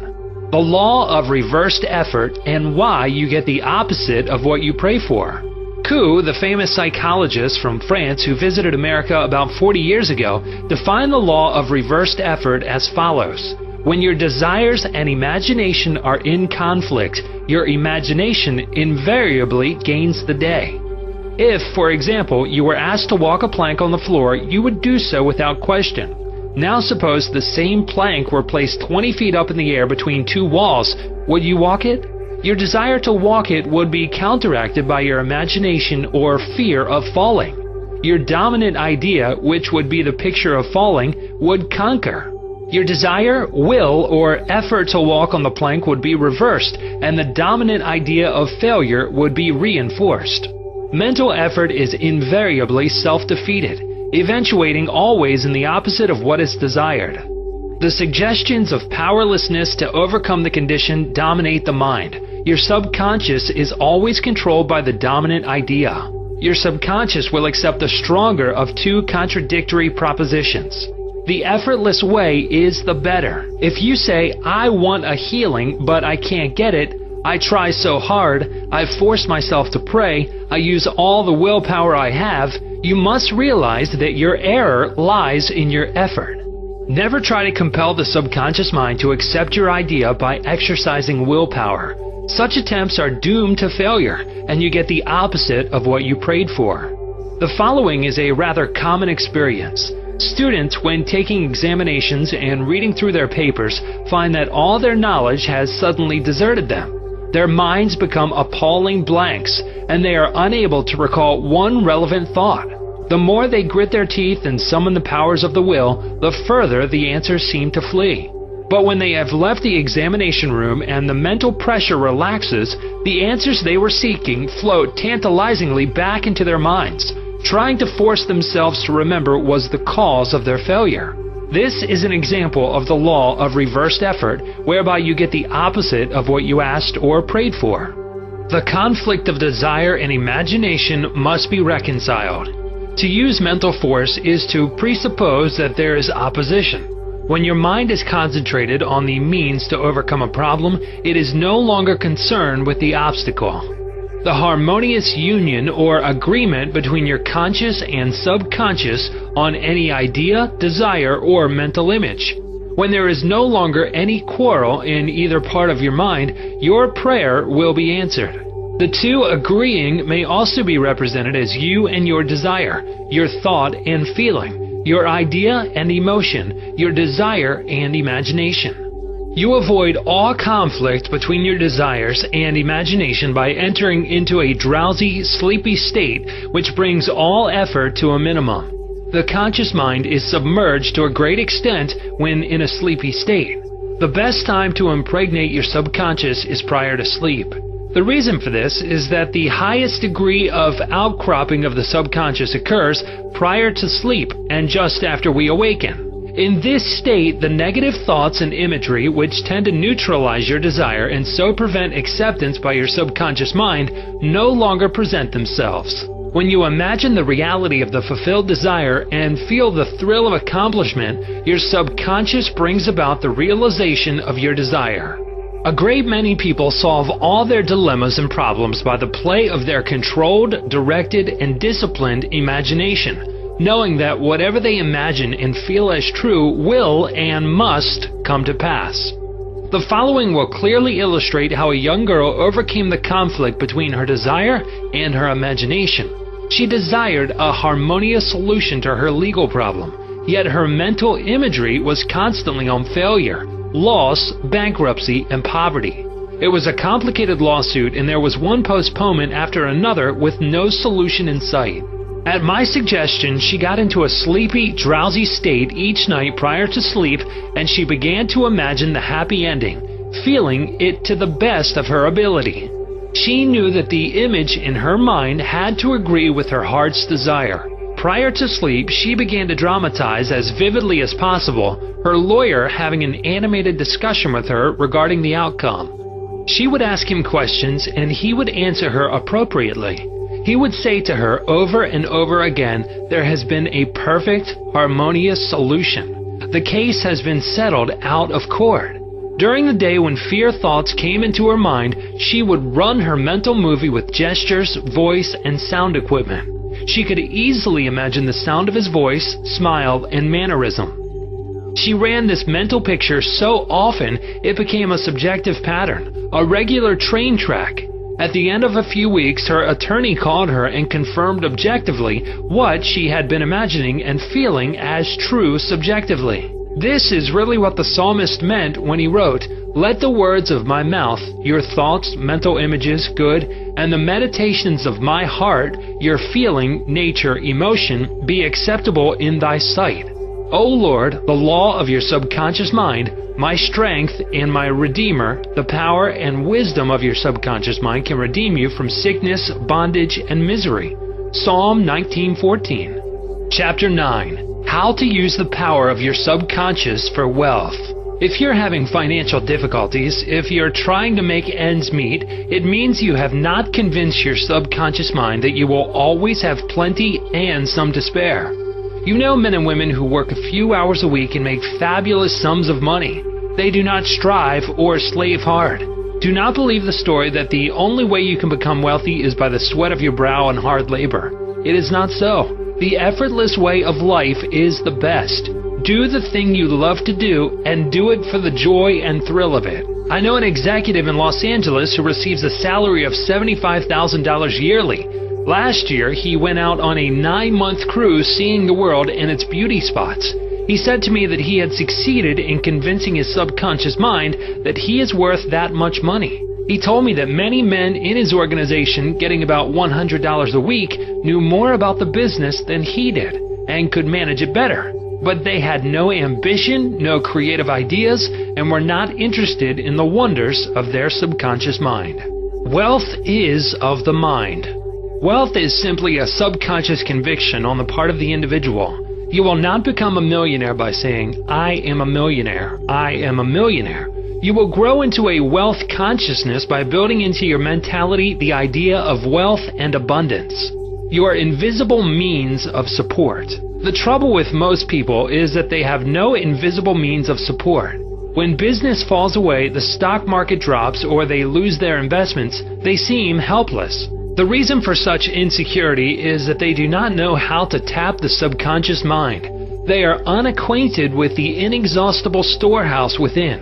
A man with a poverty-type mind finds himself in poverty-stricken conditions. Another man with a mind filled with ideas of wealth is surrounded with everything he needs. It is never intended that man should lead a life of indigence. You can have wealth, everything you need, and plenty to spare. Your words have power to cleanse your mind of wrong ideas and to instill right ideas in their place.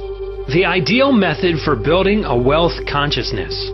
Perhaps you are saying as you read this chapter, "I need wealth and success." This is what you do. Repeat for about 5 minutes to yourself 3 or 4 times a day, wealth, success. These words have tremendous power. They represent the inner power of the subconscious mind. Anchor your mind on this substantial power within you. Then, conditions and circumstances corresponding to their nature and quality will be manifested in your life. You are not saying, "I am wealthy." You are dwelling on real powers within you. There is no conflict in the mind when you say wealth.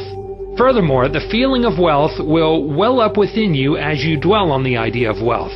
The feeling of wealth produces wealth.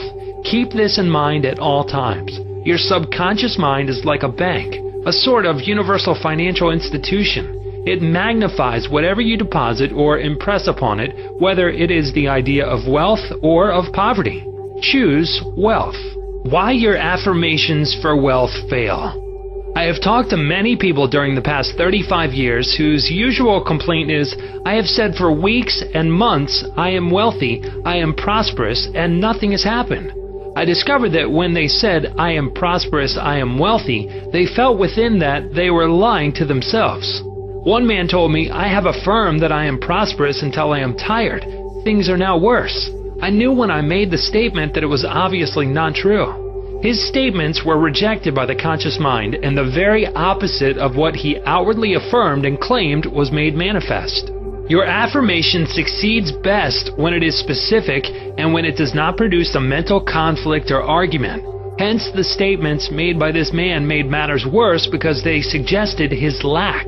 Your subconscious accepts what you really feel to be true, not just idle words or statements. The dominant idea or belief is always accepted by the subconscious mind. How to avoid mental conflict. The following is the ideal way to overcome this conflict for those who have this difficulty. Make this practical statement frequently, particularly prior to sleep. By day and by night, I am being prospered in all my interests. This affirmation will not arouse any argument because it does not contradict your subconscious mind's impression of financial lack. I suggested to one businessman whose sales and finances were very low and who was greatly worried that he sit down in his office, become quiet, and repeat this statement over and over again. My sales are improving every day. This statement engaged the cooperation of the conscious and subconscious mind. Results followed. Don't sign blank checks. You sign blank checks when you make such statements as, there is not enough to go around, there is a shortage, I will lose the house because of the mortgage, etc. If you are full of fear about the future, you are also writing a blank check and attracting negative conditions to you. Your subconscious mind takes your fear and negative statements as your request and proceeds in its own way to bring obstacles, delays, lack, and limitation into your life. Your subconscious gives you compound interest. To him that hath the feeling of wealth, more wealth shall be added. To him that hath the feeling of lack, more lack shall be added. Your subconscious multiplies and magnifies whatever you deposit in it. Every morning as you awaken, deposit thoughts of prosperity, success, wealth, and peace. Dwell upon these concepts. Busy your mind with them as often as possible. These constructive thoughts will find their way as deposits in your subconscious mind and bring forth abundance and prosperity. Why nothing happened? I can hear you saying, oh, I did that and nothing happened. You did not get results because you indulged in fear thoughts perhaps 10 minutes later and neutralized the good you had affirmed.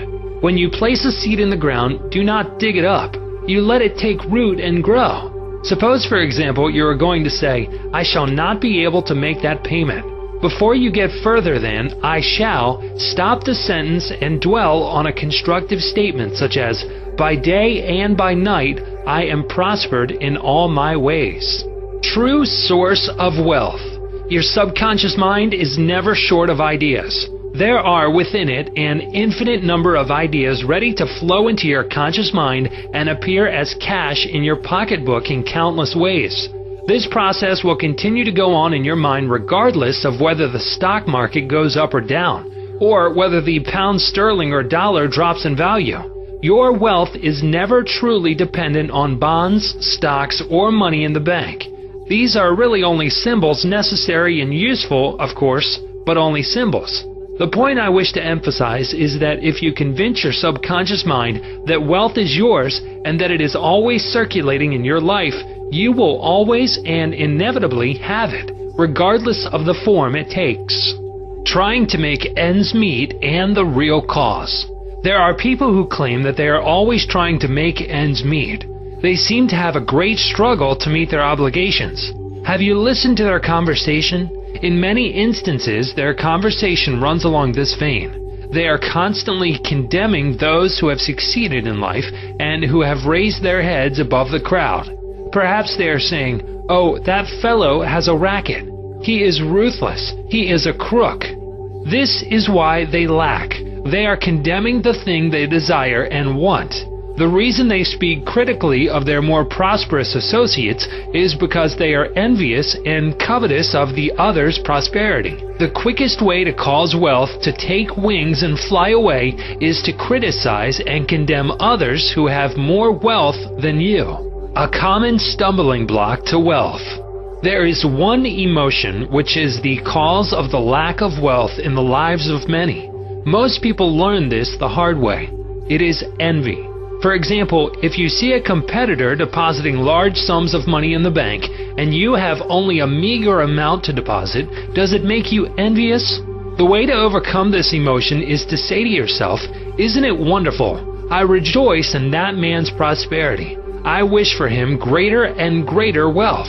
To entertain envious thoughts is devastating because it places you in a very negative position. Therefore, wealth flows from you instead of to you. If you are ever annoyed or irritated by the prosperity or great wealth of another, claim immediately that you truly wish for him greater wealth in every possible way. This will neutralize the negative thoughts in your mind and cause an ever greater measure of wealth to flow to you by the law of your own subconscious mind. Rubbing out a great mental block to wealth. If you are worried and critical about someone who you claim is making money dishonestly, cease worrying about him. You know such a person is using the law of mind negatively. The law of mind takes care of him. Be careful not to criticize him for the reasons previously indicated. Remember, the block or obstacle to wealth is in your own mind. You can now destroy that mental block. This you may do by getting on mental good terms with everyone. Sleep and grow rich. As you go to sleep at night, practice the following technique. Repeat the word wealth, quietly, easily, and feelingly. Do this over and over again, just like a lullaby. Lull yourself to sleep with the one word wealth. You should be amazed at the result. Wealth should flow to you in avalanches of abundance. This is another example of the magic power of your subconscious mind. Chapter 10. Your right to be rich. It is your right to be rich. You are here to lead the abundant life and be happy, radiant, and free. You should, therefore, have all the money you need to lead a full, happy, and prosperous life. You are here to grow, expand, and unfold spiritually, mentally, and materially. You have the inalienable right to fully develop and express yourself along all lines. You should surround yourself with beauty and luxury. Why be satisfied with just enough to go around when you can enjoy the riches of your subconscious mind? In this chapter, you can learn to make friends with money, and you should always have a surplus. Your desire to be rich is a desire for a fuller, happier, more wonderful life. It is a cosmic urge. It is not only good, but also very good. Money is a symbol. Money is a symbol of exchange. It means to you not only freedom from want, but beauty, luxury, abundance, and refinement. It is merely a symbol of the economic health of the nation. When your blood is circulating freely in your body, you are healthy. When money is circulating freely in your life, you are economically healthy. When people begin to hoard money to put it away in tin boxes and become charged with fear, there is economic illness. Money has taken many forms as a medium of exchange down through the centuries, such as salt, beads, and trinkets of various kinds. In early times, a man's wealth was determined by the number of sheep and oxen he had. Now we use currency and other negotiable instruments, as it is much more convenient to write a check than carry some sheep around with you to pay bills. How to walk the royal road to riches. Knowledge of the powers of your subconscious mind is the means to the royal road to riches of all kinds, spiritual, mental, or financial. The student of the laws of mind believes and knows definitely that regardless of economic situations, stock market fluctuation, depression, strikes, war, other conditions or circumstances, he will always be amply supplied regardless of what form money takes. The reason for this is that he has conveyed the idea of wealth to his subconscious mind, and it keeps him supplied wherever he may be. He has convinced himself in his mind that money is forever, flowing freely in his life, and that there is always a wonderful surplus. Should there be a financial collapse of government tomorrow and all the man's present holdings become valueless, as the German marks did after the First World War, he would still attract wealth and be cared for, regardless of the form the new currency took. Why you do not have more money? As you read this chapter, you are probably saying, I am worthy of a higher salary than I am receiving. I believe most people are inadequately compensated. One of the causes many people do not have more money is that they are silently or openly condemning it. They refer to money as filthy lucre, or the love of money is the root of all evil. Another reason they do not prosper is that they have a sneaky subconscious feeling there is some virtue in poverty. This subconscious pattern may be due to early childhood training, superstition, or it could be based on a false interpretation of scriptures. Money and a balanced life.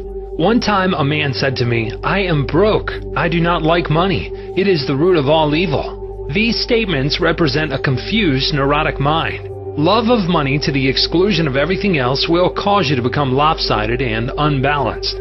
You are here to use your power and authority wisely. Some men crave power, others crave money. If you set your heart on money exclusively and say, "Money is all I want, I am going to give all my attention to amassing money, nothing else matters," you can get money and attain a fortune. But you have forgotten that you are here to lead a balanced life. You must also satisfy the hunger for peace of mind, harmony, love, joy, and perfect health.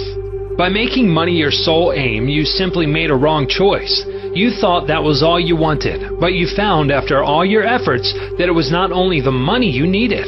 You also desired true expression of your hidden talents, true place in life, beauty, and the joy of contributing to the welfare and success of others. By learning the laws of your subconscious mind, you could have $1 million or many millions if you wanted them, and still have peace of mind, harmony, perfect health, and perfect expression. Poverty is a mental disease. There is no virtue in poverty. It is a disease like any other mental disease. If you were physically ill, you would think there was something wrong with you. You would seek help and do something about the condition at once. Likewise, if you do not have money constantly circulating in your life, there is something radically wrong with you.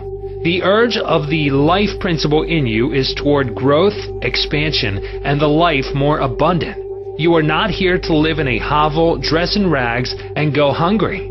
You should be happy, prosperous, and successful. Why you must never criticize money. Cleanse your mind of all weird and superstitious beliefs about money. Do not ever regard money as evil or filthy. If you do, you cause it to take wings and fly away from you. Remember that you lose what you condemn. You cannot attract what you criticize. Getting the right attitude toward money. Here is a simple technique you may use to multiply money in your experience. Use the following statements several times a day. I like money. I love it. I use it wisely, constructively, and judiciously. Money is constantly circulating in my life. I release it with joy, and it returns to me multiplied in a wonderful way. It is good and very good. Money flows to me in avalanches of abundance. I use it for good only, and I am grateful for my good and for the riches of my mind. How the scientific thinker looks at money. Suppose, for example, you found gold, silver, lead, copper, or iron in the ground. Would you pronounce these things evil? All evil comes from man's darkened understanding, from his ignorance, from his false interpretation of life, and from his misuse of his subconscious mind. Uranium, lead, or some other metal could have been used as a medium of exchange. We use paper bills, checks, nickel, and silver. Surely these are not evil. Physicists and chemists know today that the only difference between one metal and another is the number and rate of motion of electrons revolving around the central nucleus. They can now change one metal into another through a bombardment of atoms in the powerful cyclotron. Gold, under certain conditions, becomes mercury. I believe that our modern scientists in the near future will be able to make gold, silver, and other metals synthetically in the chemical laboratory. The cost may be prohibitive now, but it can be done. I cannot imagine any intelligent person seeing anything evil in electrons, neutrons, protons, and isotopes. The piece of paper in your pocket is composed of atoms and molecules with their electrons and protons arranged differently. Their number and rates of motion are different. That is the only way the paper differs from the silver in your pocket. How to attract the money you need. Many years ago, I met a young boy in Australia who wanted to become a physician and surgeon, but he had no money. I explained to him how a seed deposited in the soil attracts to itself everything necessary for its unfolding, and all that he had to do was take a lesson from the seed and deposit the required idea in his subconscious mind. For expenses, this young, brilliant boy used to clean out doctors' offices, wash windows, and do odd repair jobs. He told me that every night as he went to sleep, he used to picture in his mind's eye a medical diploma on a wall with his name on it in big, bold letters. He used to clean and shine the framed diplomas in the medical building where he worked. It was not hard for him to engrave the image of a diploma in his mind and develop it there. Definite results followed as he persisted with his mental picture every night for about 4 months. The sequel of this story was very interesting. One of the doctors took a great liking to this young boy, and after training him in the art of sterilizing instruments, giving hypodermic injections and other miscellaneous first aid work, he employed him as a technical assistant in his office. The doctor later sent him to medical school at his own expense. Today, this young man is a prominent medical doctor in Montreal, Canada. He discovered the law of attraction by using his subconscious mind the right way. He operated an age-old law which says, having seen the end, you have willed the means to the realization of the end. The end in this case was to become a medical doctor. This young man was able to imagine, see, and feel the reality of being a doctor. He lived with that idea, sustained it, nourished it, and loved it until, through his imagination, it penetrated the layers of his subconscious mind and became a conviction, thereby attracting to him everything necessary for the fulfillment of his dream. Why some men do not get a raise in pay. If you are working in a large organization and you are silently thinking of and resenting the fact you are underpaid, that you are not appreciated, and that you deserve more money and greater recognition, you are subconsciously severing your ties with that organization. You are setting a law in motion, and the superintendent or manager will say to you, "We have to let you go." Actually, you dismissed yourself. The manager was simply the instrument through which your own negative mental state was confirmed. It was an example of the law of action and reaction. The action was your thought, and the reaction was the response of your subconscious mind. Obstacles and impediments on the pathway to riches. I am sure you have heard men say, "That fellow has a racket. He is a racketeer. He is getting money dishonestly. He is a faker.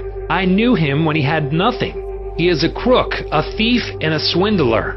If you analyze the man who talks like that, you discover he is usually in want or suffering from some financial or physical illness. Perhaps his former college friends went up the ladder of success and excelled him.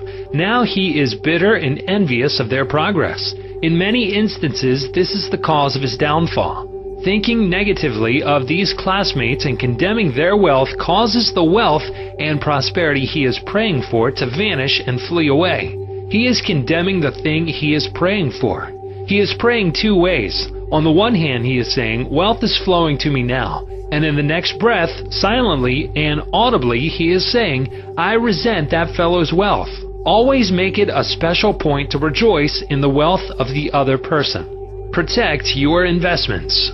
If you are seeking wisdom regarding investments, or if you are worried about your stocks or bonds, quietly claim, "Infinite intelligence governs and watches over all my financial transactions, and whatsoever I do shall prosper."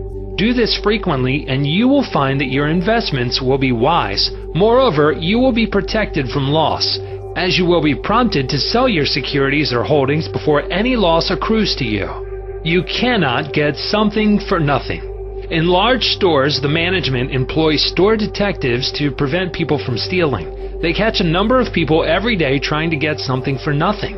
All such people are living in the mental atmosphere of lack and limitation, and are stealing from themselves peace, harmony, faith, honesty, integrity, goodwill, and confidence. Furthermore, they are attracting to themselves all manner of loss, such as loss of character, prestige, social status, and peace of mind. These people lack faith in the source of supply and the understanding of how their minds work. If they would mentally call on the powers of their subconscious mind and claim that they are guided to their true expression, they would find work and constant supply. Then, by honesty, integrity, and perseverance, they would become a credit to themselves and to society at large. Your constant supply of money. Recognizing the powers of your subconscious mind and the creative power of your thought or mental image is the way to opulence, freedom, and constant supply. Accept the abundant life in your own mind. Your mental acceptance and expectancy of wealth has its own mathematics and mechanics of expression. As you enter into the mood of opulence, all things necessary for the abundant life will come to pass. Let this be your daily affirmation. Write it in your heart. I am one with the infinite riches of my subconscious mind. It is my right to be rich, happy, and successful. Money flows to me freely, copiously, and endlessly. I am forever conscious of my true worth. I give of my talents freely, and I am wonderfully blessed financially. It is wonderful. Chapter 11. Your subconscious mind as a partner in success. Success means successful living. A long period of peace, joy, and happiness on this plane may be termed success. The real things of life, such as peace, harmony, integrity, security, and happiness, are intangible. They come from the deep self of man. Meditating on these qualities builds these treasures of heaven in our subconscious. The 3 steps to success. Let us discuss 3 steps to success. The first step to success is to find out the thing you love to do, then do it. Success is in loving your work. Although, if a man is a psychiatrist, it is not adequate for him to get a diploma and place it on the wall. He must keep up with the times, attend conventions, and continue studying the mind and its workings. The successful psychiatrist visits clinics and reads the latest scientific articles. In other words, he is informed in the most advanced methods of alleviating human suffering. The most successful psychiatrist or doctor must have the interest of his patients at heart. Someone may say, how can I put the first step into operation? I do not know what I should do. In such a case, pray for guidance as follows.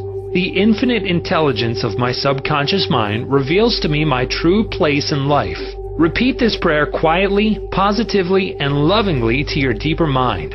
As you persist with faith and confidence, the answer will come to you as a feeling, a hunch, or a tendency in a certain direction. It will come to you clearly and in peace, and as an inner silent awareness. The second step to success is to specialize in some particular branch of work and know more about it than anyone else. For example, if a young man chooses chemistry as his profession, he should concentrate on one of the many branches in this field. He should give all of his time and attention to this chosen specialty.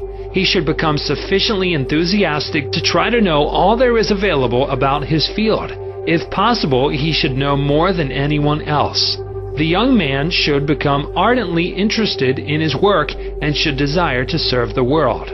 He that is greatest among you, let him become your servant. There is a great contrast in this attitude of mind in comparison to that of the man who only wants to make a living or just get by. Getting by is not true success. Man's motive must be greater, nobler, and more altruistic. He must serve others, thereby casting his bread upon the waters. The third step is the most important one. You must be sure that the thing you want to do does not redound to your success only. Your desire must not be selfish. It must benefit humanity. The path of a complete circuit must be formed. In other words, your idea must go forth with the purpose of blessing or serving the world. It will then come back to you pressed down, shaken together, and running over. If it is to benefit yourself exclusively, the circle or complete circuit is not formed, and you may experience a short circuit in your life which may consist of limitation or sickness. The measure of true success. Some people may say, but Mr. James made a fortune in selling fraudulent oil stock. A man may seem to succeed for a while, but the money he obtained by fraud usually takes wings and flies away. When we rob from another, we rob from ourselves, because we are in a mood of lack and limitation which may manifest itself in our body, home life, and affairs. What we think and feel, we create. We create what we believe. Even though a man may have accumulated a fortune fraudulently, he is not successful. There is no success without peace of mind. What good is man's accumulated wealth if he cannot sleep nights, is sick, or has a guilt complex? I knew a man in London who told me of his exploits. He had been a professional pickpocket and had amassed a large amount of money. He had a summer home in France and lived in royal fashion in England. His story was that he was in constant dread of being arrested by Scotland Yard. He had many inner disorders, which were undoubtedly caused by his constant fear and deep-seated guilt complex. He knew he had done wrong. This deep sense of guilt attracted all kinds of trouble to him. Subsequently, he voluntarily surrendered to the police and served a prison sentence. After his release from prison, he sought psychological and spiritual counsel and became transformed. He went to work and became an honest, law-abiding citizen. He found what he loved to do and was happy. A successful person loves his work and expresses himself fully. Success is contingent upon a higher ideal than the mere accumulation of riches. The man of success is the man who possesses great psychological and spiritual understanding. Many of the great industrialists today depend upon the correct use of their subconscious minds for their success. There was an article published some years ago about Flagler, an oil magnate. He admitted that the secret of his success was his ability to see a project in its completion. For instance, in his case, he closed his eyes, imagined a big oil industry, saw trains running on tracks, heard whistles blowing, and saw smoke. Having seen and felt the fulfillment of his prayer, his subconscious mind brought about its realization. If you imagine an objective clearly, you will be provided with the necessities, in ways you know not of, through the wonder-working power of your subconscious mind. In considering the 3 steps to success, you must never forget the underlying power of the creative forces of your subconscious mind. This is the energy in back of all steps in any plan of success. Your thought is creative. Thought fused with feeling becomes a subjective faith or belief, and according to your belief is it done unto you. Knowledge of a mighty force in you which is capable of bringing to pass all your desires gives you confidence and a sense of peace. Whatever your field of action may be, you should learn the laws of your subconscious mind. When you know how to apply the powers of your mind, and when you are expressing yourself fully and giving of your talents to others, you are on the sure path to true success. If you are about God's business or any part of it, God, by His very nature, is for you. So who can be against you? With this understanding, there is no power in heaven or on earth to withhold success from you. How he made his dream come true. A movie actor told me that he had very little education, but he had a dream as a boy of becoming a successful movie actor. Out in the field mowing hay, driving the cows home, or even milking them, he said, I would constantly imagine I saw my name in big lights at a large theater. I kept this up for years until finally I ran away from home. I got extra jobs in the motion picture field, and the day finally came when I saw my name in great big lights as I did when I was a boy. Then he added, I know the power of sustained imagination to bring success. His dream pharmacy became a reality. 30 years ago, I knew a young pharmacist who was receiving $40 a week plus commission on sales. After 25 years, he said to me, I will get a pension and retire. I said to this young man, why don't you own your own store? Get out of this place. Raise your sights. Have a dream for your children. Maybe your son wants to be a doctor. Perhaps your daughter desires to be a great musician. His answer was that he had no money. He began to awaken to the fact that whatever he could conceive as true, he could give conception. The first step toward his goal was his awakening to the powers of his subconscious mind, which I briefly elaborated on for his benefit. His second step was his realization that if he could succeed in conveying an idea to his subconscious mind, the latter would somehow bring it to pass. He began to imagine that he was in his own store. He mentally arranged the bottles, dispensed prescriptions, and imagined several clerks in the store waiting on customers. He also visualized a big bank balance. Mentally, he worked in that imaginary store. Like a good actor, he lived the role. Act as though I am, and I will be. This pharmacist put himself wholeheartedly into the act, living, moving, and acting on the assumption that he owned the store. The sequel was interesting. He was discharged from his position. He found new employment with a large chain store, became manager, and later on district manager. He saved enough money in 4 years to provide a down payment on a drugstore of his own. He called it his dream pharmacy. It was, he said, exactly the store I saw in my imagination. He became a recognized success in his chosen field and was happy doing what he loved to do. Using the subconscious mind in business.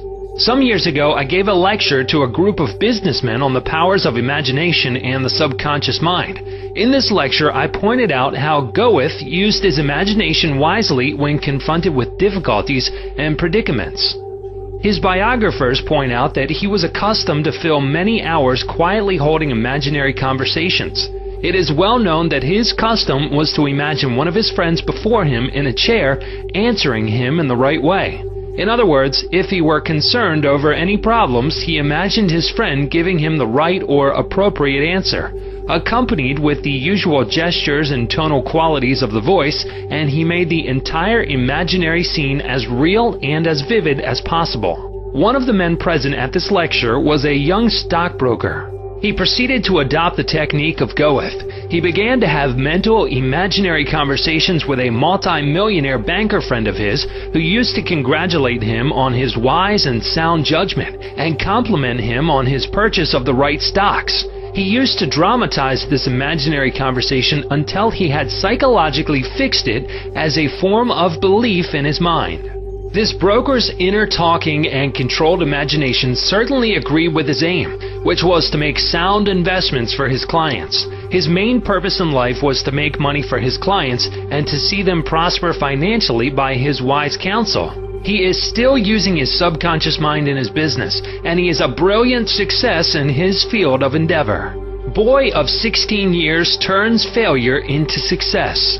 A young boy who was attending high school said to me, "I am getting very poor grades. My memory is failing. I do not know what is the matter." I discovered that the only thing wrong with this boy was his attitude, which was one of indifference and resentment towards some of his teachers and fellow students. I taught him how to use his subconscious mind and how to succeed in his studies. He began to affirm certain truths several times a day, particularly at night prior to sleep, and also in the morning after awakening. These are the best times to impregnate the subconscious mind. He affirmed as follows: "I realize that my subconscious mind is a storehouse of memory. It retains everything I read and hear from my teachers. I have a perfect memory, and the infinite intelligence in my subconscious mind constantly reveals to me everything I need to know at all my examinations, whether written or oral. I radiate love and goodwill to all my teachers and fellow students. I sincerely wish for them success in all good things." This young man is now enjoying a greater freedom than he has ever known. He is now receiving all A's. He constantly imagines the teachers and his mother congratulating him on his success in his studies. How to become successful in buying and selling. In buying and selling, remember that your conscious mind is the starter and your subconscious mind is the motor. You must start the motor to enable it to perform its work.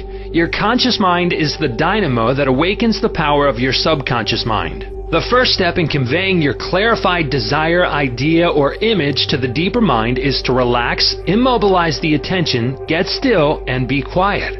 This quiet, relaxed, and peaceful attitude of mind prevents extraneous matter and false ideas from interfering with your mental absorption of your ideal. Furthermore, in a quiet, passive, and receptive attitude of mind, effort is reduced to a minimum. The second step is to begin to imagine the reality of that which you desire. For example, you may wish to buy a home and, in your relaxed state of mind, affirm as follows: "The infinite intelligence of my subconscious mind is all-wise. It reveals to me now the ideal home, which is central, ideal, is in a lovely environment, meets with all my requirements, and is commensurate with my income. I am now turning this request over to my subconscious mind, and I know it responds according to the nature of my request. I release this request with absolute faith and confidence in the same way that a farmer deposits a seed in the ground, trusting implicitly in the laws of growth." The answer to your prayer may come through an advertisement in the paper, through a friend, or you may be guided directly to a particular home, which is exactly what you are seeking. There are many ways by which your prayer may be answered. The principal knowledge in which you may place your confidence is that the answer always comes, provided you trust the working of your deeper mind. You may wish to sell a home, land, or any kind of property. In private consultation with real estate brokers, I have told them of the way I sold my own home on Orlando Avenue in Los Angeles. Many of them have applied the technique I used with remarkable and speedy results. I placed a sign which read, "For sale by owner," in the garden in front of my home. The day after, I said to myself as I was going to sleep, "Supposing you sold your house, what would you do?" I answered my own question, and I said I would take that sign down and throw it in the garage. In my imagination, I took hold of the sign, pulled it up from the ground, placed it on my shoulder, went to the garage, threw it on the floor, and said jokingly to the sign, "I don't need you anymore." I felt the inner satisfaction of it all, realizing it was finished. The next day, a man gave me a deposit of $1,000 and said to me, "Take your sign down. We will go into escrow now." Immediately, I pulled the sign up and took it to the garage. The outer action conformed to the inner. There is nothing new about this. As within, so without, meaning according to the image impressed on your subconscious mind, so it is on the objective screen of your life. The outside mirrors the inside. External action follows internal action. Here's another very popular method used in selling homes, land, or any kind of property. Affirm slowly, quietly, and feelingly as follows. Infinite intelligence attracts to me the buyer for this home who wants it and who prospers in it. This buyer is being sent to me by the creative intelligence of my subconscious mind, which makes no mistakes. This buyer may look at many other homes, but mine is the only one he wants and will buy, because he is guided by the infinite intelligence within him. I know the buyer is right, the time is right, and the price is right. Everything about it is right. The deeper currents of my subconscious mind are now in operation, bringing both of us together in divine order. I know that it is so. Remember always that what you are seeking is also seeking you. And whenever you want to sell a home or property of any kind, there is always someone who wants what you have to offer. By using the powers of your subconscious mind correctly, you free your mind of all sense of competition and anxiety in buying and selling. How she succeeded in getting what she wanted. There is a young lady who regularly comes to my lectures and classes. She had to change buses 3 times. It took her 1.5 hours each time to come to the lectures. In one lecture, I explained how a young man who needed a car in his work received one. She went home and experimented as outlined in my lecture. Here is her letter in part narrating her application of my method and published by her permission. Dear Mr. Murphy, this is how I received a Cadillac car. I wanted one to come to the lectures regularly. In my imagination, I went through the identical process I would go through if I were actually driving a car. I went to the showroom and the salesman took me for a ride in one. I also drove it several blocks. I claimed the Cadillac car as my own over and over again. I kept the mental picture of getting into the car, driving it, feeling the upholstery, etc. constantly for over 2 weeks. Last week, I drove to your lectures in a Cadillac. My uncle in Inglewood passed away and left me his Cadillac and his entire estate. A success technique employed by many outstanding executives and businessmen. There are many prominent businessmen who quietly use the abstract term success over and over many times a day until they reach a conviction that success is theirs. They know that the idea of success contains all the essential elements of success. Likewise, you can begin now to repeat the word success to yourself with faith and conviction. Your subconscious mind will accept it as true of you, and you will be under a subconscious compulsion to succeed. You are compelled to express your subjective beliefs, impressions, and convictions. What does success imply to you? You want, undoubtedly, to be successful in your home life and in your relationship with others.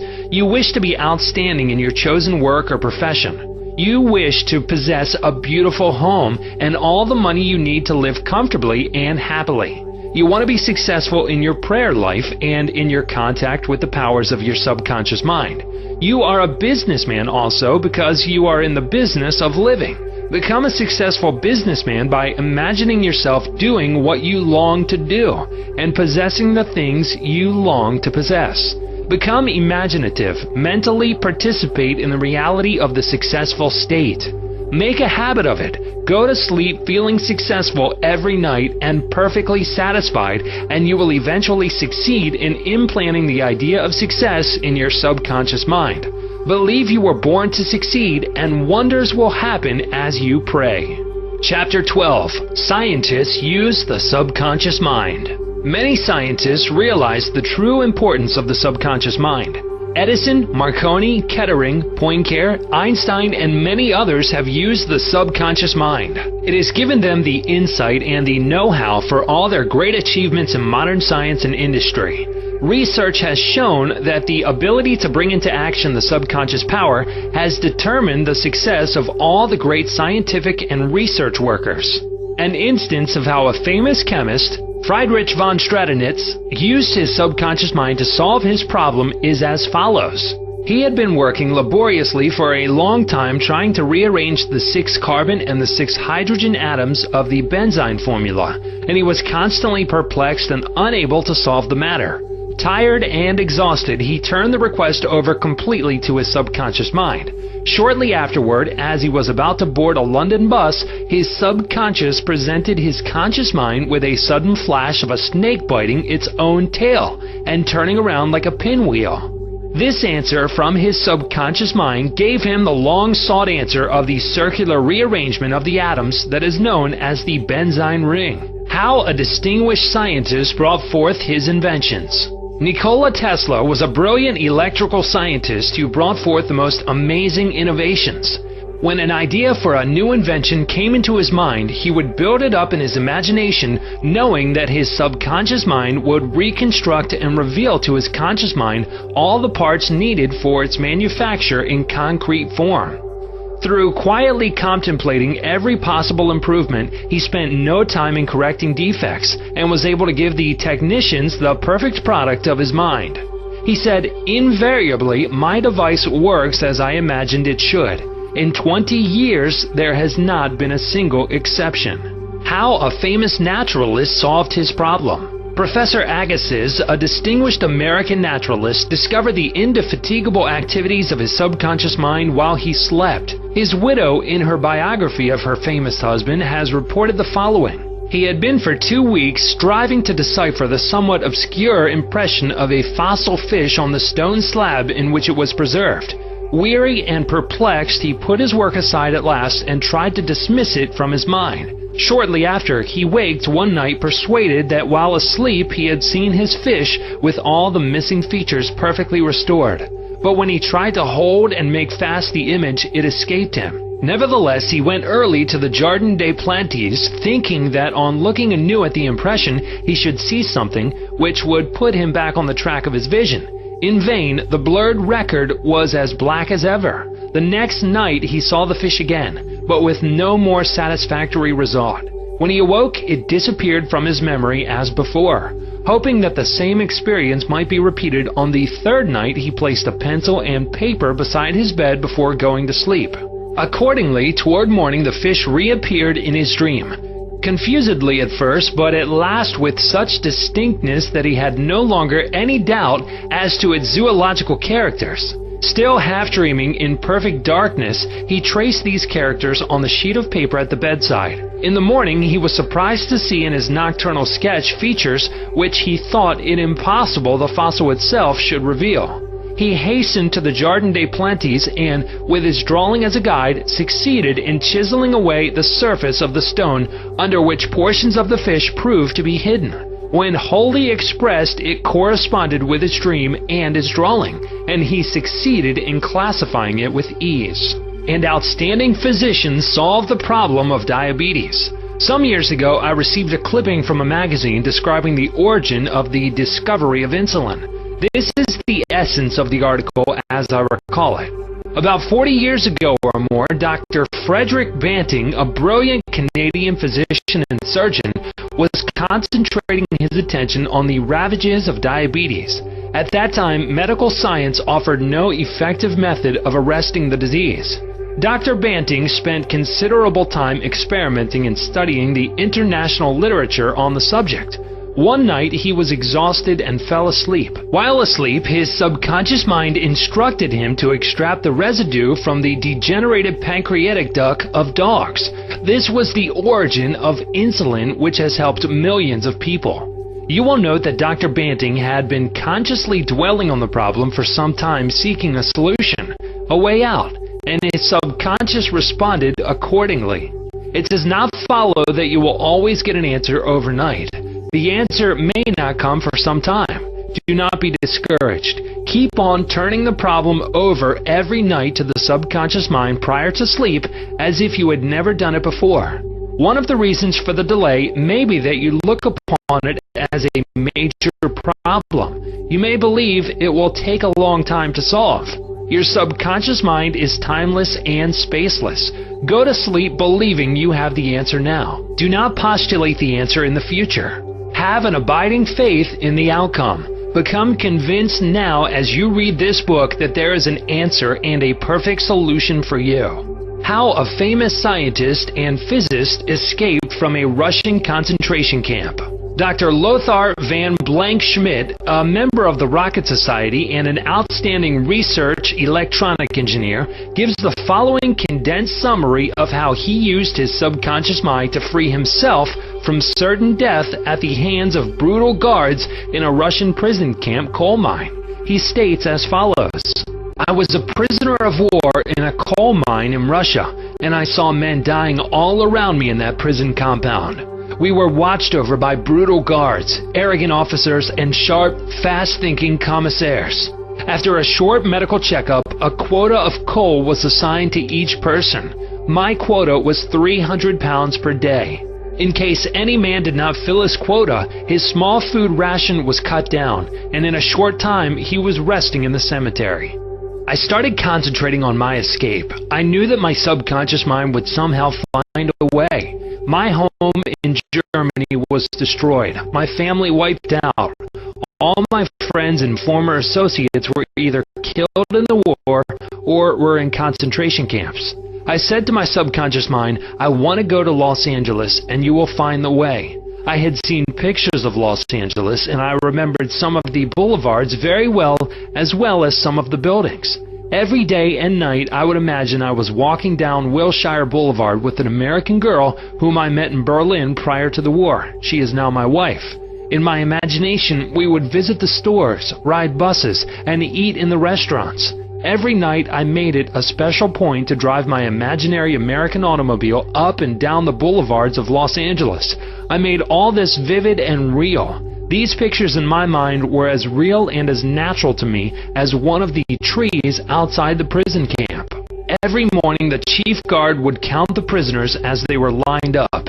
He would call out 1, 2, 3, etc. And when 17 was called out, which was my number in sequence, I stepped aside. In the meantime, the guard was called away for a minute or so, and on his return, he started by mistake on the next man as number 17. When the crew returned in the evening, the number of men was the same, and I was not missed, and the discovery would take a long time. I walked out of the camp undetected and kept walking for 24 hours, resting in a deserted town the next day. I was able to live by fishing and killing some wildlife. I found coal trains going to Poland and traveled on them by night, until finally I reached Poland. With the help of friends, I made my way to Lucerne, Switzerland. One evening at the Palace Hotel, Lucerne, I had a talk with a man and his wife from the United States of America. This man asked me if I would care to be a guest at his home in Santa Monica, California. I accepted, and when I arrived in Los Angeles, I found that their chauffeur drove me along Wilshire Boulevard and many other boulevards, which I had imagined so vividly in the long months in the Russian coal mines. I recognized the buildings, which I had seen in my mind so often. It actually seemed as if I had been to Los Angeles before. I had reached my goal. I will never cease to marvel at the wonders of the subconscious mind. Truly, it has ways we know not of. How archaeologists and paleontologists reconstruct ancient scenes. These scientists know that their subconscious mind has a memory of everything that has ever transpired. As they study the ancient ruins and fossils through their imaginative perception, their subconscious mind aids them in reconstructing the ancient scenes. The dead past becomes alive and audible once more. Looking at these ancient temples and studying the pottery, statuary, tools, and household utensils of these ancient times, the scientist tells us of an age when there was no language. Communication was done by grunts, groans, and signs. The keen concentration and disciplined imagination of the scientist awakens the latent powers of his subconscious mind, enabling him to clothe the ancient temples with roofs and surround them with gardens, pools, and fountains. The fossil remains are clothed with eyes, sinews, and muscles, and they again walk and talk. The past becomes the living present, and we find that in mind there is no time or space. Through disciplined, controlled, and directed imagination, you can be a companion of the most scientific and inspired thinkers of all time. How to receive guidance from your subconscious. When you have what you term a difficult decision to make, or when you fail to see the solution to your problem, begin at once to think constructively about it. If you are fearful and worried, you are not really thinking. True thinking is free from fear. Here is a simple technique you can use to receive guidance on any subject. Quiet the mind and still the body.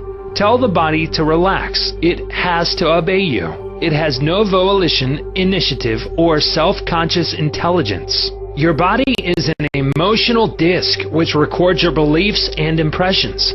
Mobilize your attention. Focus your thought on the solution to your problem. Try to solve it with your conscious mind. Think how happy you would be about the perfect solution. Sense the feeling you would have if the perfect answer were yours now. Let your mind play with this mood in a relaxed way. Then drop off to sleep. When you awaken and you do not have the answer, get busy about something else. Probably when you are preoccupied with something else, the answer will come into your mind like toast pops out of the toaster. In receiving guidance from your subconscious mind, the simple way is the best. This is an illustration. I once lost a valuable ring which was an heirloom. I looked everywhere for it and could not locate it. At night, I talked to the subconscious in the same manner that I would talk to anyone. I said to it prior to dropping off to sleep, "You know all things. You know where that ring is, and you now reveal to me where it is." In the morning, I awoke suddenly with the words ringing in my ear, "Ask Robert." I thought it very strange that I should ask Robert, a young boy about 9 years of age. However, I followed the inner voice of intuition. Robert said, "Oh yes, I picked it up in the yard while I was playing with the boys. I placed it on the desk in my room. I did not think it worth anything, so I did not say anything about it." The subconscious mind will always answer you if you trust it. His subconscious revealed the location of his father's will. A young man who attends my lectures had this experience. His father died and apparently left no will. However, this man's sister told him that their father had confided to her that a will had been executed which was fair to all. Every attempt to locate the will failed. Prior to sleep, he talked to his deeper mind as follows. I now turn this request over to the subconscious mind. It knows just where that will is and reveals it to me. Then he condensed his request down to one word, answer, repeating it over and over again as a lullaby. He lulled himself to sleep with the word answer. The next morning, this young man had an overpowering hunch to go to a certain bank in Los Angeles where he found a safe deposit vault registered in the name of his father, the contents of which solved all his problems. Your thought as you go to sleep arouses the powerful latency which is within you. For example, let us suppose you are wondering whether to sell your home, buy a certain stock, sever partnership, move to New York, or stay in Los Angeles, dissolve the present contract, or take a new one. Do this. Sit quietly in your armchair or at the desk in your office. Remember that there is a universal law of action and reaction. The action is your thought. The reaction is the response from your subconscious mind. The subconscious mind is reactive and reflexive. This is its nature. It rebounds, rewards, and repays. It is the law of correspondence. It responds by corresponding. As you contemplate right action, you will automatically experience a reaction or response in yourself, which represents the guidance or answer of your subconscious mind. In seeking guidance, you simply think quietly about right action, which means that you are using the infinite intelligence residence in your subconscious mind to the point where it begins to use you. From there on, your course of action is directed and controlled by the subjective wisdom within you, which is all-wise and omnipotent. Your decision will be right. There will only be right action because you are under a subjective compulsion to do the right thing. I use the word compulsion because the law of the subconscious is compulsion. The secret of guidance. The secret of guidance or right action is to mentally devote yourself to the right answer until you find its response in you. The response is a feeling, an inner awareness, and an overpowering hunch whereby you know that you know. You have used the power to the point where it begins to use you. You cannot possibly fail or make one false step while operating under the subjective wisdom within you. You will find that all your ways are pleasantness and all your paths are peace. Chapter 13. Your subconscious and the wonders of sleep. You spend about 8 out of every 24 hours, or 1/3 of your entire life, in sleep. This is an inexorable law of life. This also applies to the animal and vegetable kingdoms. Sleep is a divine law, and many answers to our problems come to us when we are sound asleep upon the bed. Many people have advocated the theory that you get tired during the day, that you go to sleep to rest the body, and that a reparative process takes place while you sleep. Nothing rests in sleep. Your heart, your lungs, and all your vital organs function while you're asleep. If you eat prior to sleep, the food is digested and assimilated. Also, your skin secretes perspiration and your nails and hair continue to grow. Your subconscious mind never rests or sleeps. It is always active, controlling all your vital forces. The healing process takes place more rapidly while you are asleep, as there is no interference from your conscious mind. Remarkable answers are given to you while you are asleep. Why we sleep. Dr. John Bigelow, a famous research authority on sleep, demonstrated that at night while asleep you receive impressions showing that the nerves of the eyes, ears, nose, and taste buds are active during sleep, and also that the nerves of your brain are quite active.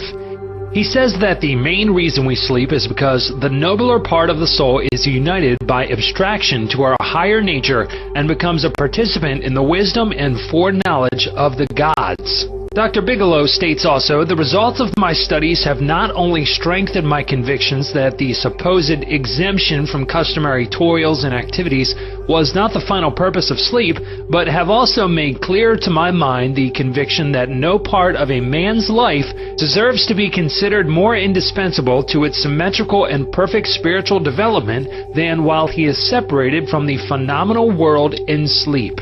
Prayer, a form of sleep. Your conscious mind gets involved with vexations, strife, and contentions of the day, and it is very necessary to withdraw periodically from sense evidence and the objective world and commune silently with the inner wisdom of your subconscious mind. By claiming guidance, strength, and greater intelligence in all phases of your life, you will be enabled to overcome all difficulties and solve your daily problems. This regular withdrawal from sense evidence and the noise and confusion of everyday living is also a form of sleep. For example, you become asleep to the world of the senses and alive to the wisdom and power of your subconscious mind. Startling effects of sleep deprivation. Lack of sleep can cause you to become irritable, moody, and depressed. Dr. George Stevenson of the National Association for Mental Health says, I believe it can be safely said that all human beings need a minimum of 6 hours sleep to be healthy. Most people need more. Those who think they can get along on less are fooling themselves. Medical research scholars investigating sleep processes and deprivation of sleep point out that severe insomnia has preceded psychological breakdown in some instances. Remember, you are spiritually recharged during sleep, and adequate sleep is essential to produce joy and vitality in life. You need more sleep. Robert O'Brien, in an article, Maybe You Need More Sleep, in an issue of the Reader's Digest, reports the following experiment on sleep. For the last 3 years, experiments have been in progress at Walter Reed Army Institute of Research in Washington, D.C. Subjects, more than 100 military and civilian volunteers, have been kept awake for as long as 4 days. Thousands of tests have measured the effects of their behavior and personality. Results of these tests have given scientists astonishingly new insights into the mysteries of sleep. They now know that a tired brain apparently craves sleep so hungrily that it will sacrifice anything to get it. After only a few hours of sleep loss, fleeting stolen naps called lapses or microsleep occurred at the rate of 3 or 4 an hour. As in sleep, eyelids dropped, heartbeat slowed. Each lapse lasted just a fraction of a second. Sometimes the lapses were periods of blankness, sometimes they were filled with images, wisps of dreams. As hours of sleep loss mounted, the lapses took place more often and lasted longer, perhaps 2 or 3 seconds. Even if the subjects had been piloting an airliner in a thunderstorm, they still couldn't have resisted microsleeps for those few priceless seconds. And it can happen to you, as many who have fallen asleep at the wheel of a car can testify. Another startling effect of sleep deprivation was its attack on human memory and perception. Many sleep-deprived subjects were unable to retain information long enough to relate it to the tasks they were supposed to perform.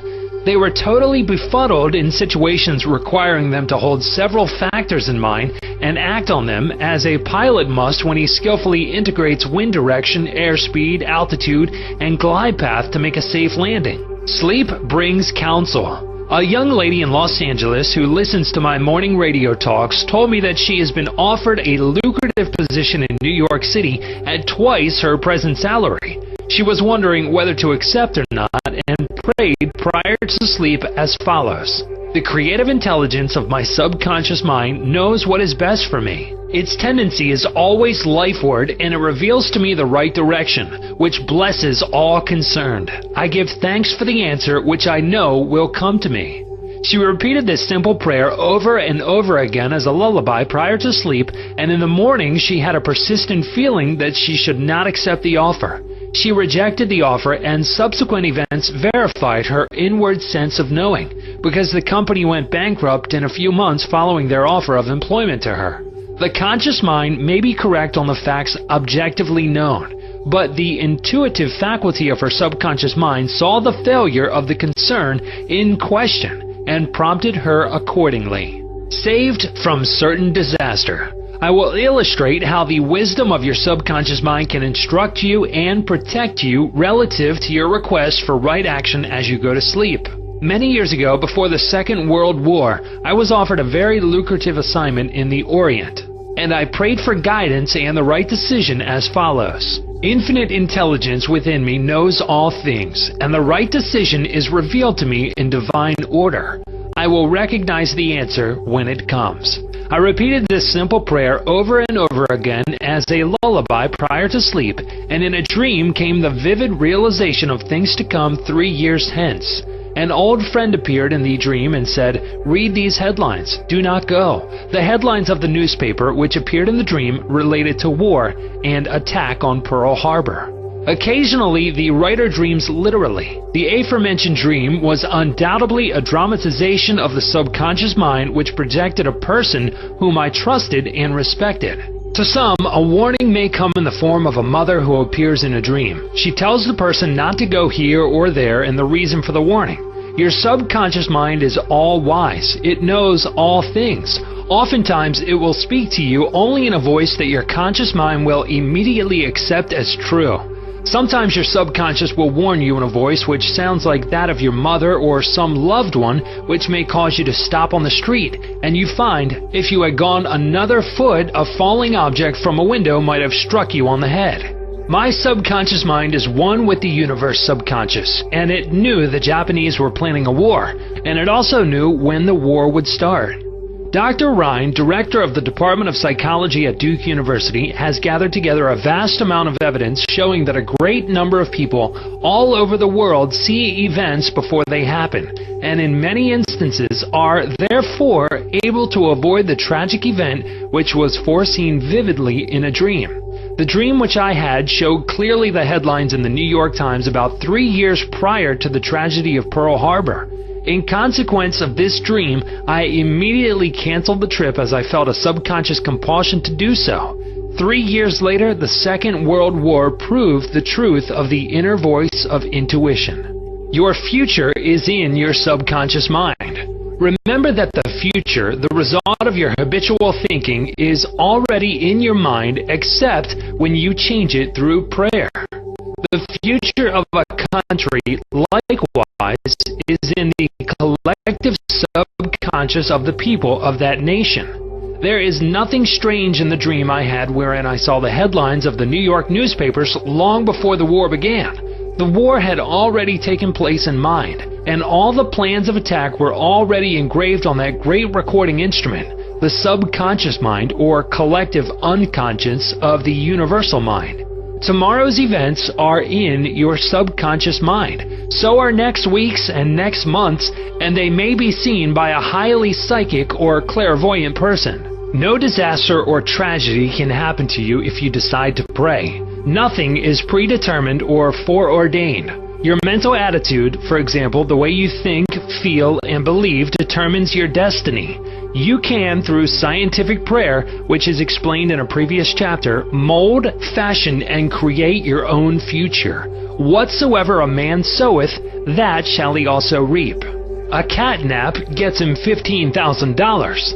One of my students mailed me a newspaper clipping 3 or 4 years ago about a man called Ray Hammerstrom, a roller at the steelworks in Pittsburgh operated by Jones and Laughlin Steel Corporation. He received $15,000 for his dream. According to the article, the engineers could not fix a faulty switch in a newly installed bar mill which controlled the delivery of straight bars to the cooling beds. The engineers worked on the switch about 11 or 12 times to no avail. Hammerstrom thought a lot about the problem and tried to figure out a new design which might work. Nothing worked. One afternoon, he lay down for a nap, and prior to sleep, he began to think about the answer to the switch problem. He had a dream in which a perfect design for the switch was portrayed. When he awoke, he sketched his new design according to the outline of his dream. This visionary catnap won Hammerstrom a check for $15,000, the largest award the firm ever gave an employee for a new idea. How a famous professor solved his problem in sleep. Dr. H.V. Helprich, professor of Assyrian at the University of Pennsylvania, wrote as follows: "One Saturday morning, I had been wearying myself in the vain attempt to decipher 2 small fragments of a gate which were supposed to belong to the finger rings of some Babylonians. About midnight, weary and exhausted, I went to bed and dreamed the following remarkable dream. A tall, thin priest of Nippur, about 40 years of age, led me to the treasure chamber of the temple, a small, low-ceilinged room without windows, while scrapes of a gate and lapazula lay scattered on the floor. Here he addressed me as follows: the 2 fragments which you have published separately on page 22 and 26 belong together, are not finger rings. The first 2 rings served as earrings for the statue of the god. The 2 fragments you have are the portions of them. If you will put them together, you will have confirmation of my words." I awoke at once, I examined the fragments, and to my astonishment found the dream verified. The problem was then, at last, solved. This demonstrates clearly the creative manifestation of his subconscious mind, which knew the answer to all his problems. How the subconscious works for a famous writer while he slept. Robert Louis Stevenson, in one of his books, Across the Plains, devotes a whole chapter to dreams. He was a vivid dreamer and had the persistent habit of giving specific instructions to his subconscious every night prior to sleep. He would request his subconscious to evolve stories for him while he slept. For example, if Stevenson's funds were at low ebb, his command to his subconscious would be something like this: give me a good, thrilling novel which will be marketable and profitable. His subconscious responded magnificently. Stevenson says, these little brownies, the intelligences and powers of his subconscious, can tell me a story piece by piece, like a serial, and keep me, its supposed creator, all the while in total ignorance of where they aim. And he added, that part of my work which is done when I am up and about while he is consciously aware and awake is by no means necessarily mine, since all goes to show that the brownies have a hand in it even then. Sleep in peace and wake in joy. To those who suffer from insomnia, you will find the following prayer very effective. Repeat it slowly, quietly, and lovingly prior to sleep. My toes are relaxed. My ankles are relaxed. My abdominal muscles are relaxed. My heart and lungs are relaxed. My hands and arms are relaxed. My neck is relaxed. My brain is relaxed. My face is relaxed. My eyes are relaxed. My whole mind and body are relaxed. I fully and freely forgive everyone, and I sincerely wish for them harmony, health, peace, and all the blessings of me. I am at peace. I am poised, serene, and calm. I rest in security and in peace. A great stillness steals over me, and a great calm quiets my whole being as I realize the divine presence within me. I know that the realization of life and love heals me. I wrap myself in the mantle of love and fall asleep filled with goodwill for all. Throughout the night, peace remains with me, and in the morning I shall be filled with life and love. A circle of love is drawn around me. I will fear no evil, for thou art with me. I sleep in peace, I wake in joy, and in him I live, move, and have my being. Chapter 14. Your subconscious mind and marital problems. Ignorance of the functions and powers of the mind is the cause of all marital trouble. Each using the law of mind correctly can solve friction between husband and wife. By praying together, they stay together. The contemplation of divine ideals, the study of the laws of life, the mutual agreement on a common purpose and plan, and the enjoyment of personal freedom bring about that harmonious marriage, that wedded bliss, that sense of oneness where the two become one. The best time to prevent divorce is before marriage. It is not wrong to try to get out of a very bad situation. But why get into the bad situation in the first place? Would it not be better to give attention to the real cause of marital problems? In other words, to really get at the root of the matter involved. As with all other problems of men and women, the problems of divorce, separation, annulment, and endless litigation are directly traceable to lack of knowledge of the working and interrelationship of the conscious and subconscious mind. The meaning of marriage. Marriage to be real must first be on a spiritual basis. It must be of the heart, and the heart is the chalice of love. Honesty, sincerity, kindness, and integrity are also forms of love. Each partner should be perfectly honest and sincere with the other. It is not a true marriage when a man marries a woman for her money, social position, or to lift his ego, because this indicates a lack of sincerity, honesty, and true love. Such a marriage is a farce, a sham, and a masquerade. When a woman says, I am tired of working, I want to get married because I want security, her premise is false. She is not using the laws of mind correctly. Her security depends upon her knowledge of the interaction of the conscious and subconscious mind and its application. For example, a woman will never lack for wealth or health if she applies the techniques outlined in the respective chapters of this book. Her wealth can come to her independent of her husband, father, or anyone else. A woman is not dependent on her husband for health, peace, joy, inspiration, guidance, love, wealth, security, happiness, or anything in the world. Her security and peace of mind come from her knowledge of the inner powers within her and from the constant use of the laws of her own mind in a constructive fashion. How to attract the ideal husband. You are now acquainted with the way your subconscious mind works. You know that whatever you impress upon it will be experienced in your world. Begin now to impress your subconscious mind with the qualities and characteristics you desire in a man. The following is an excellent technique.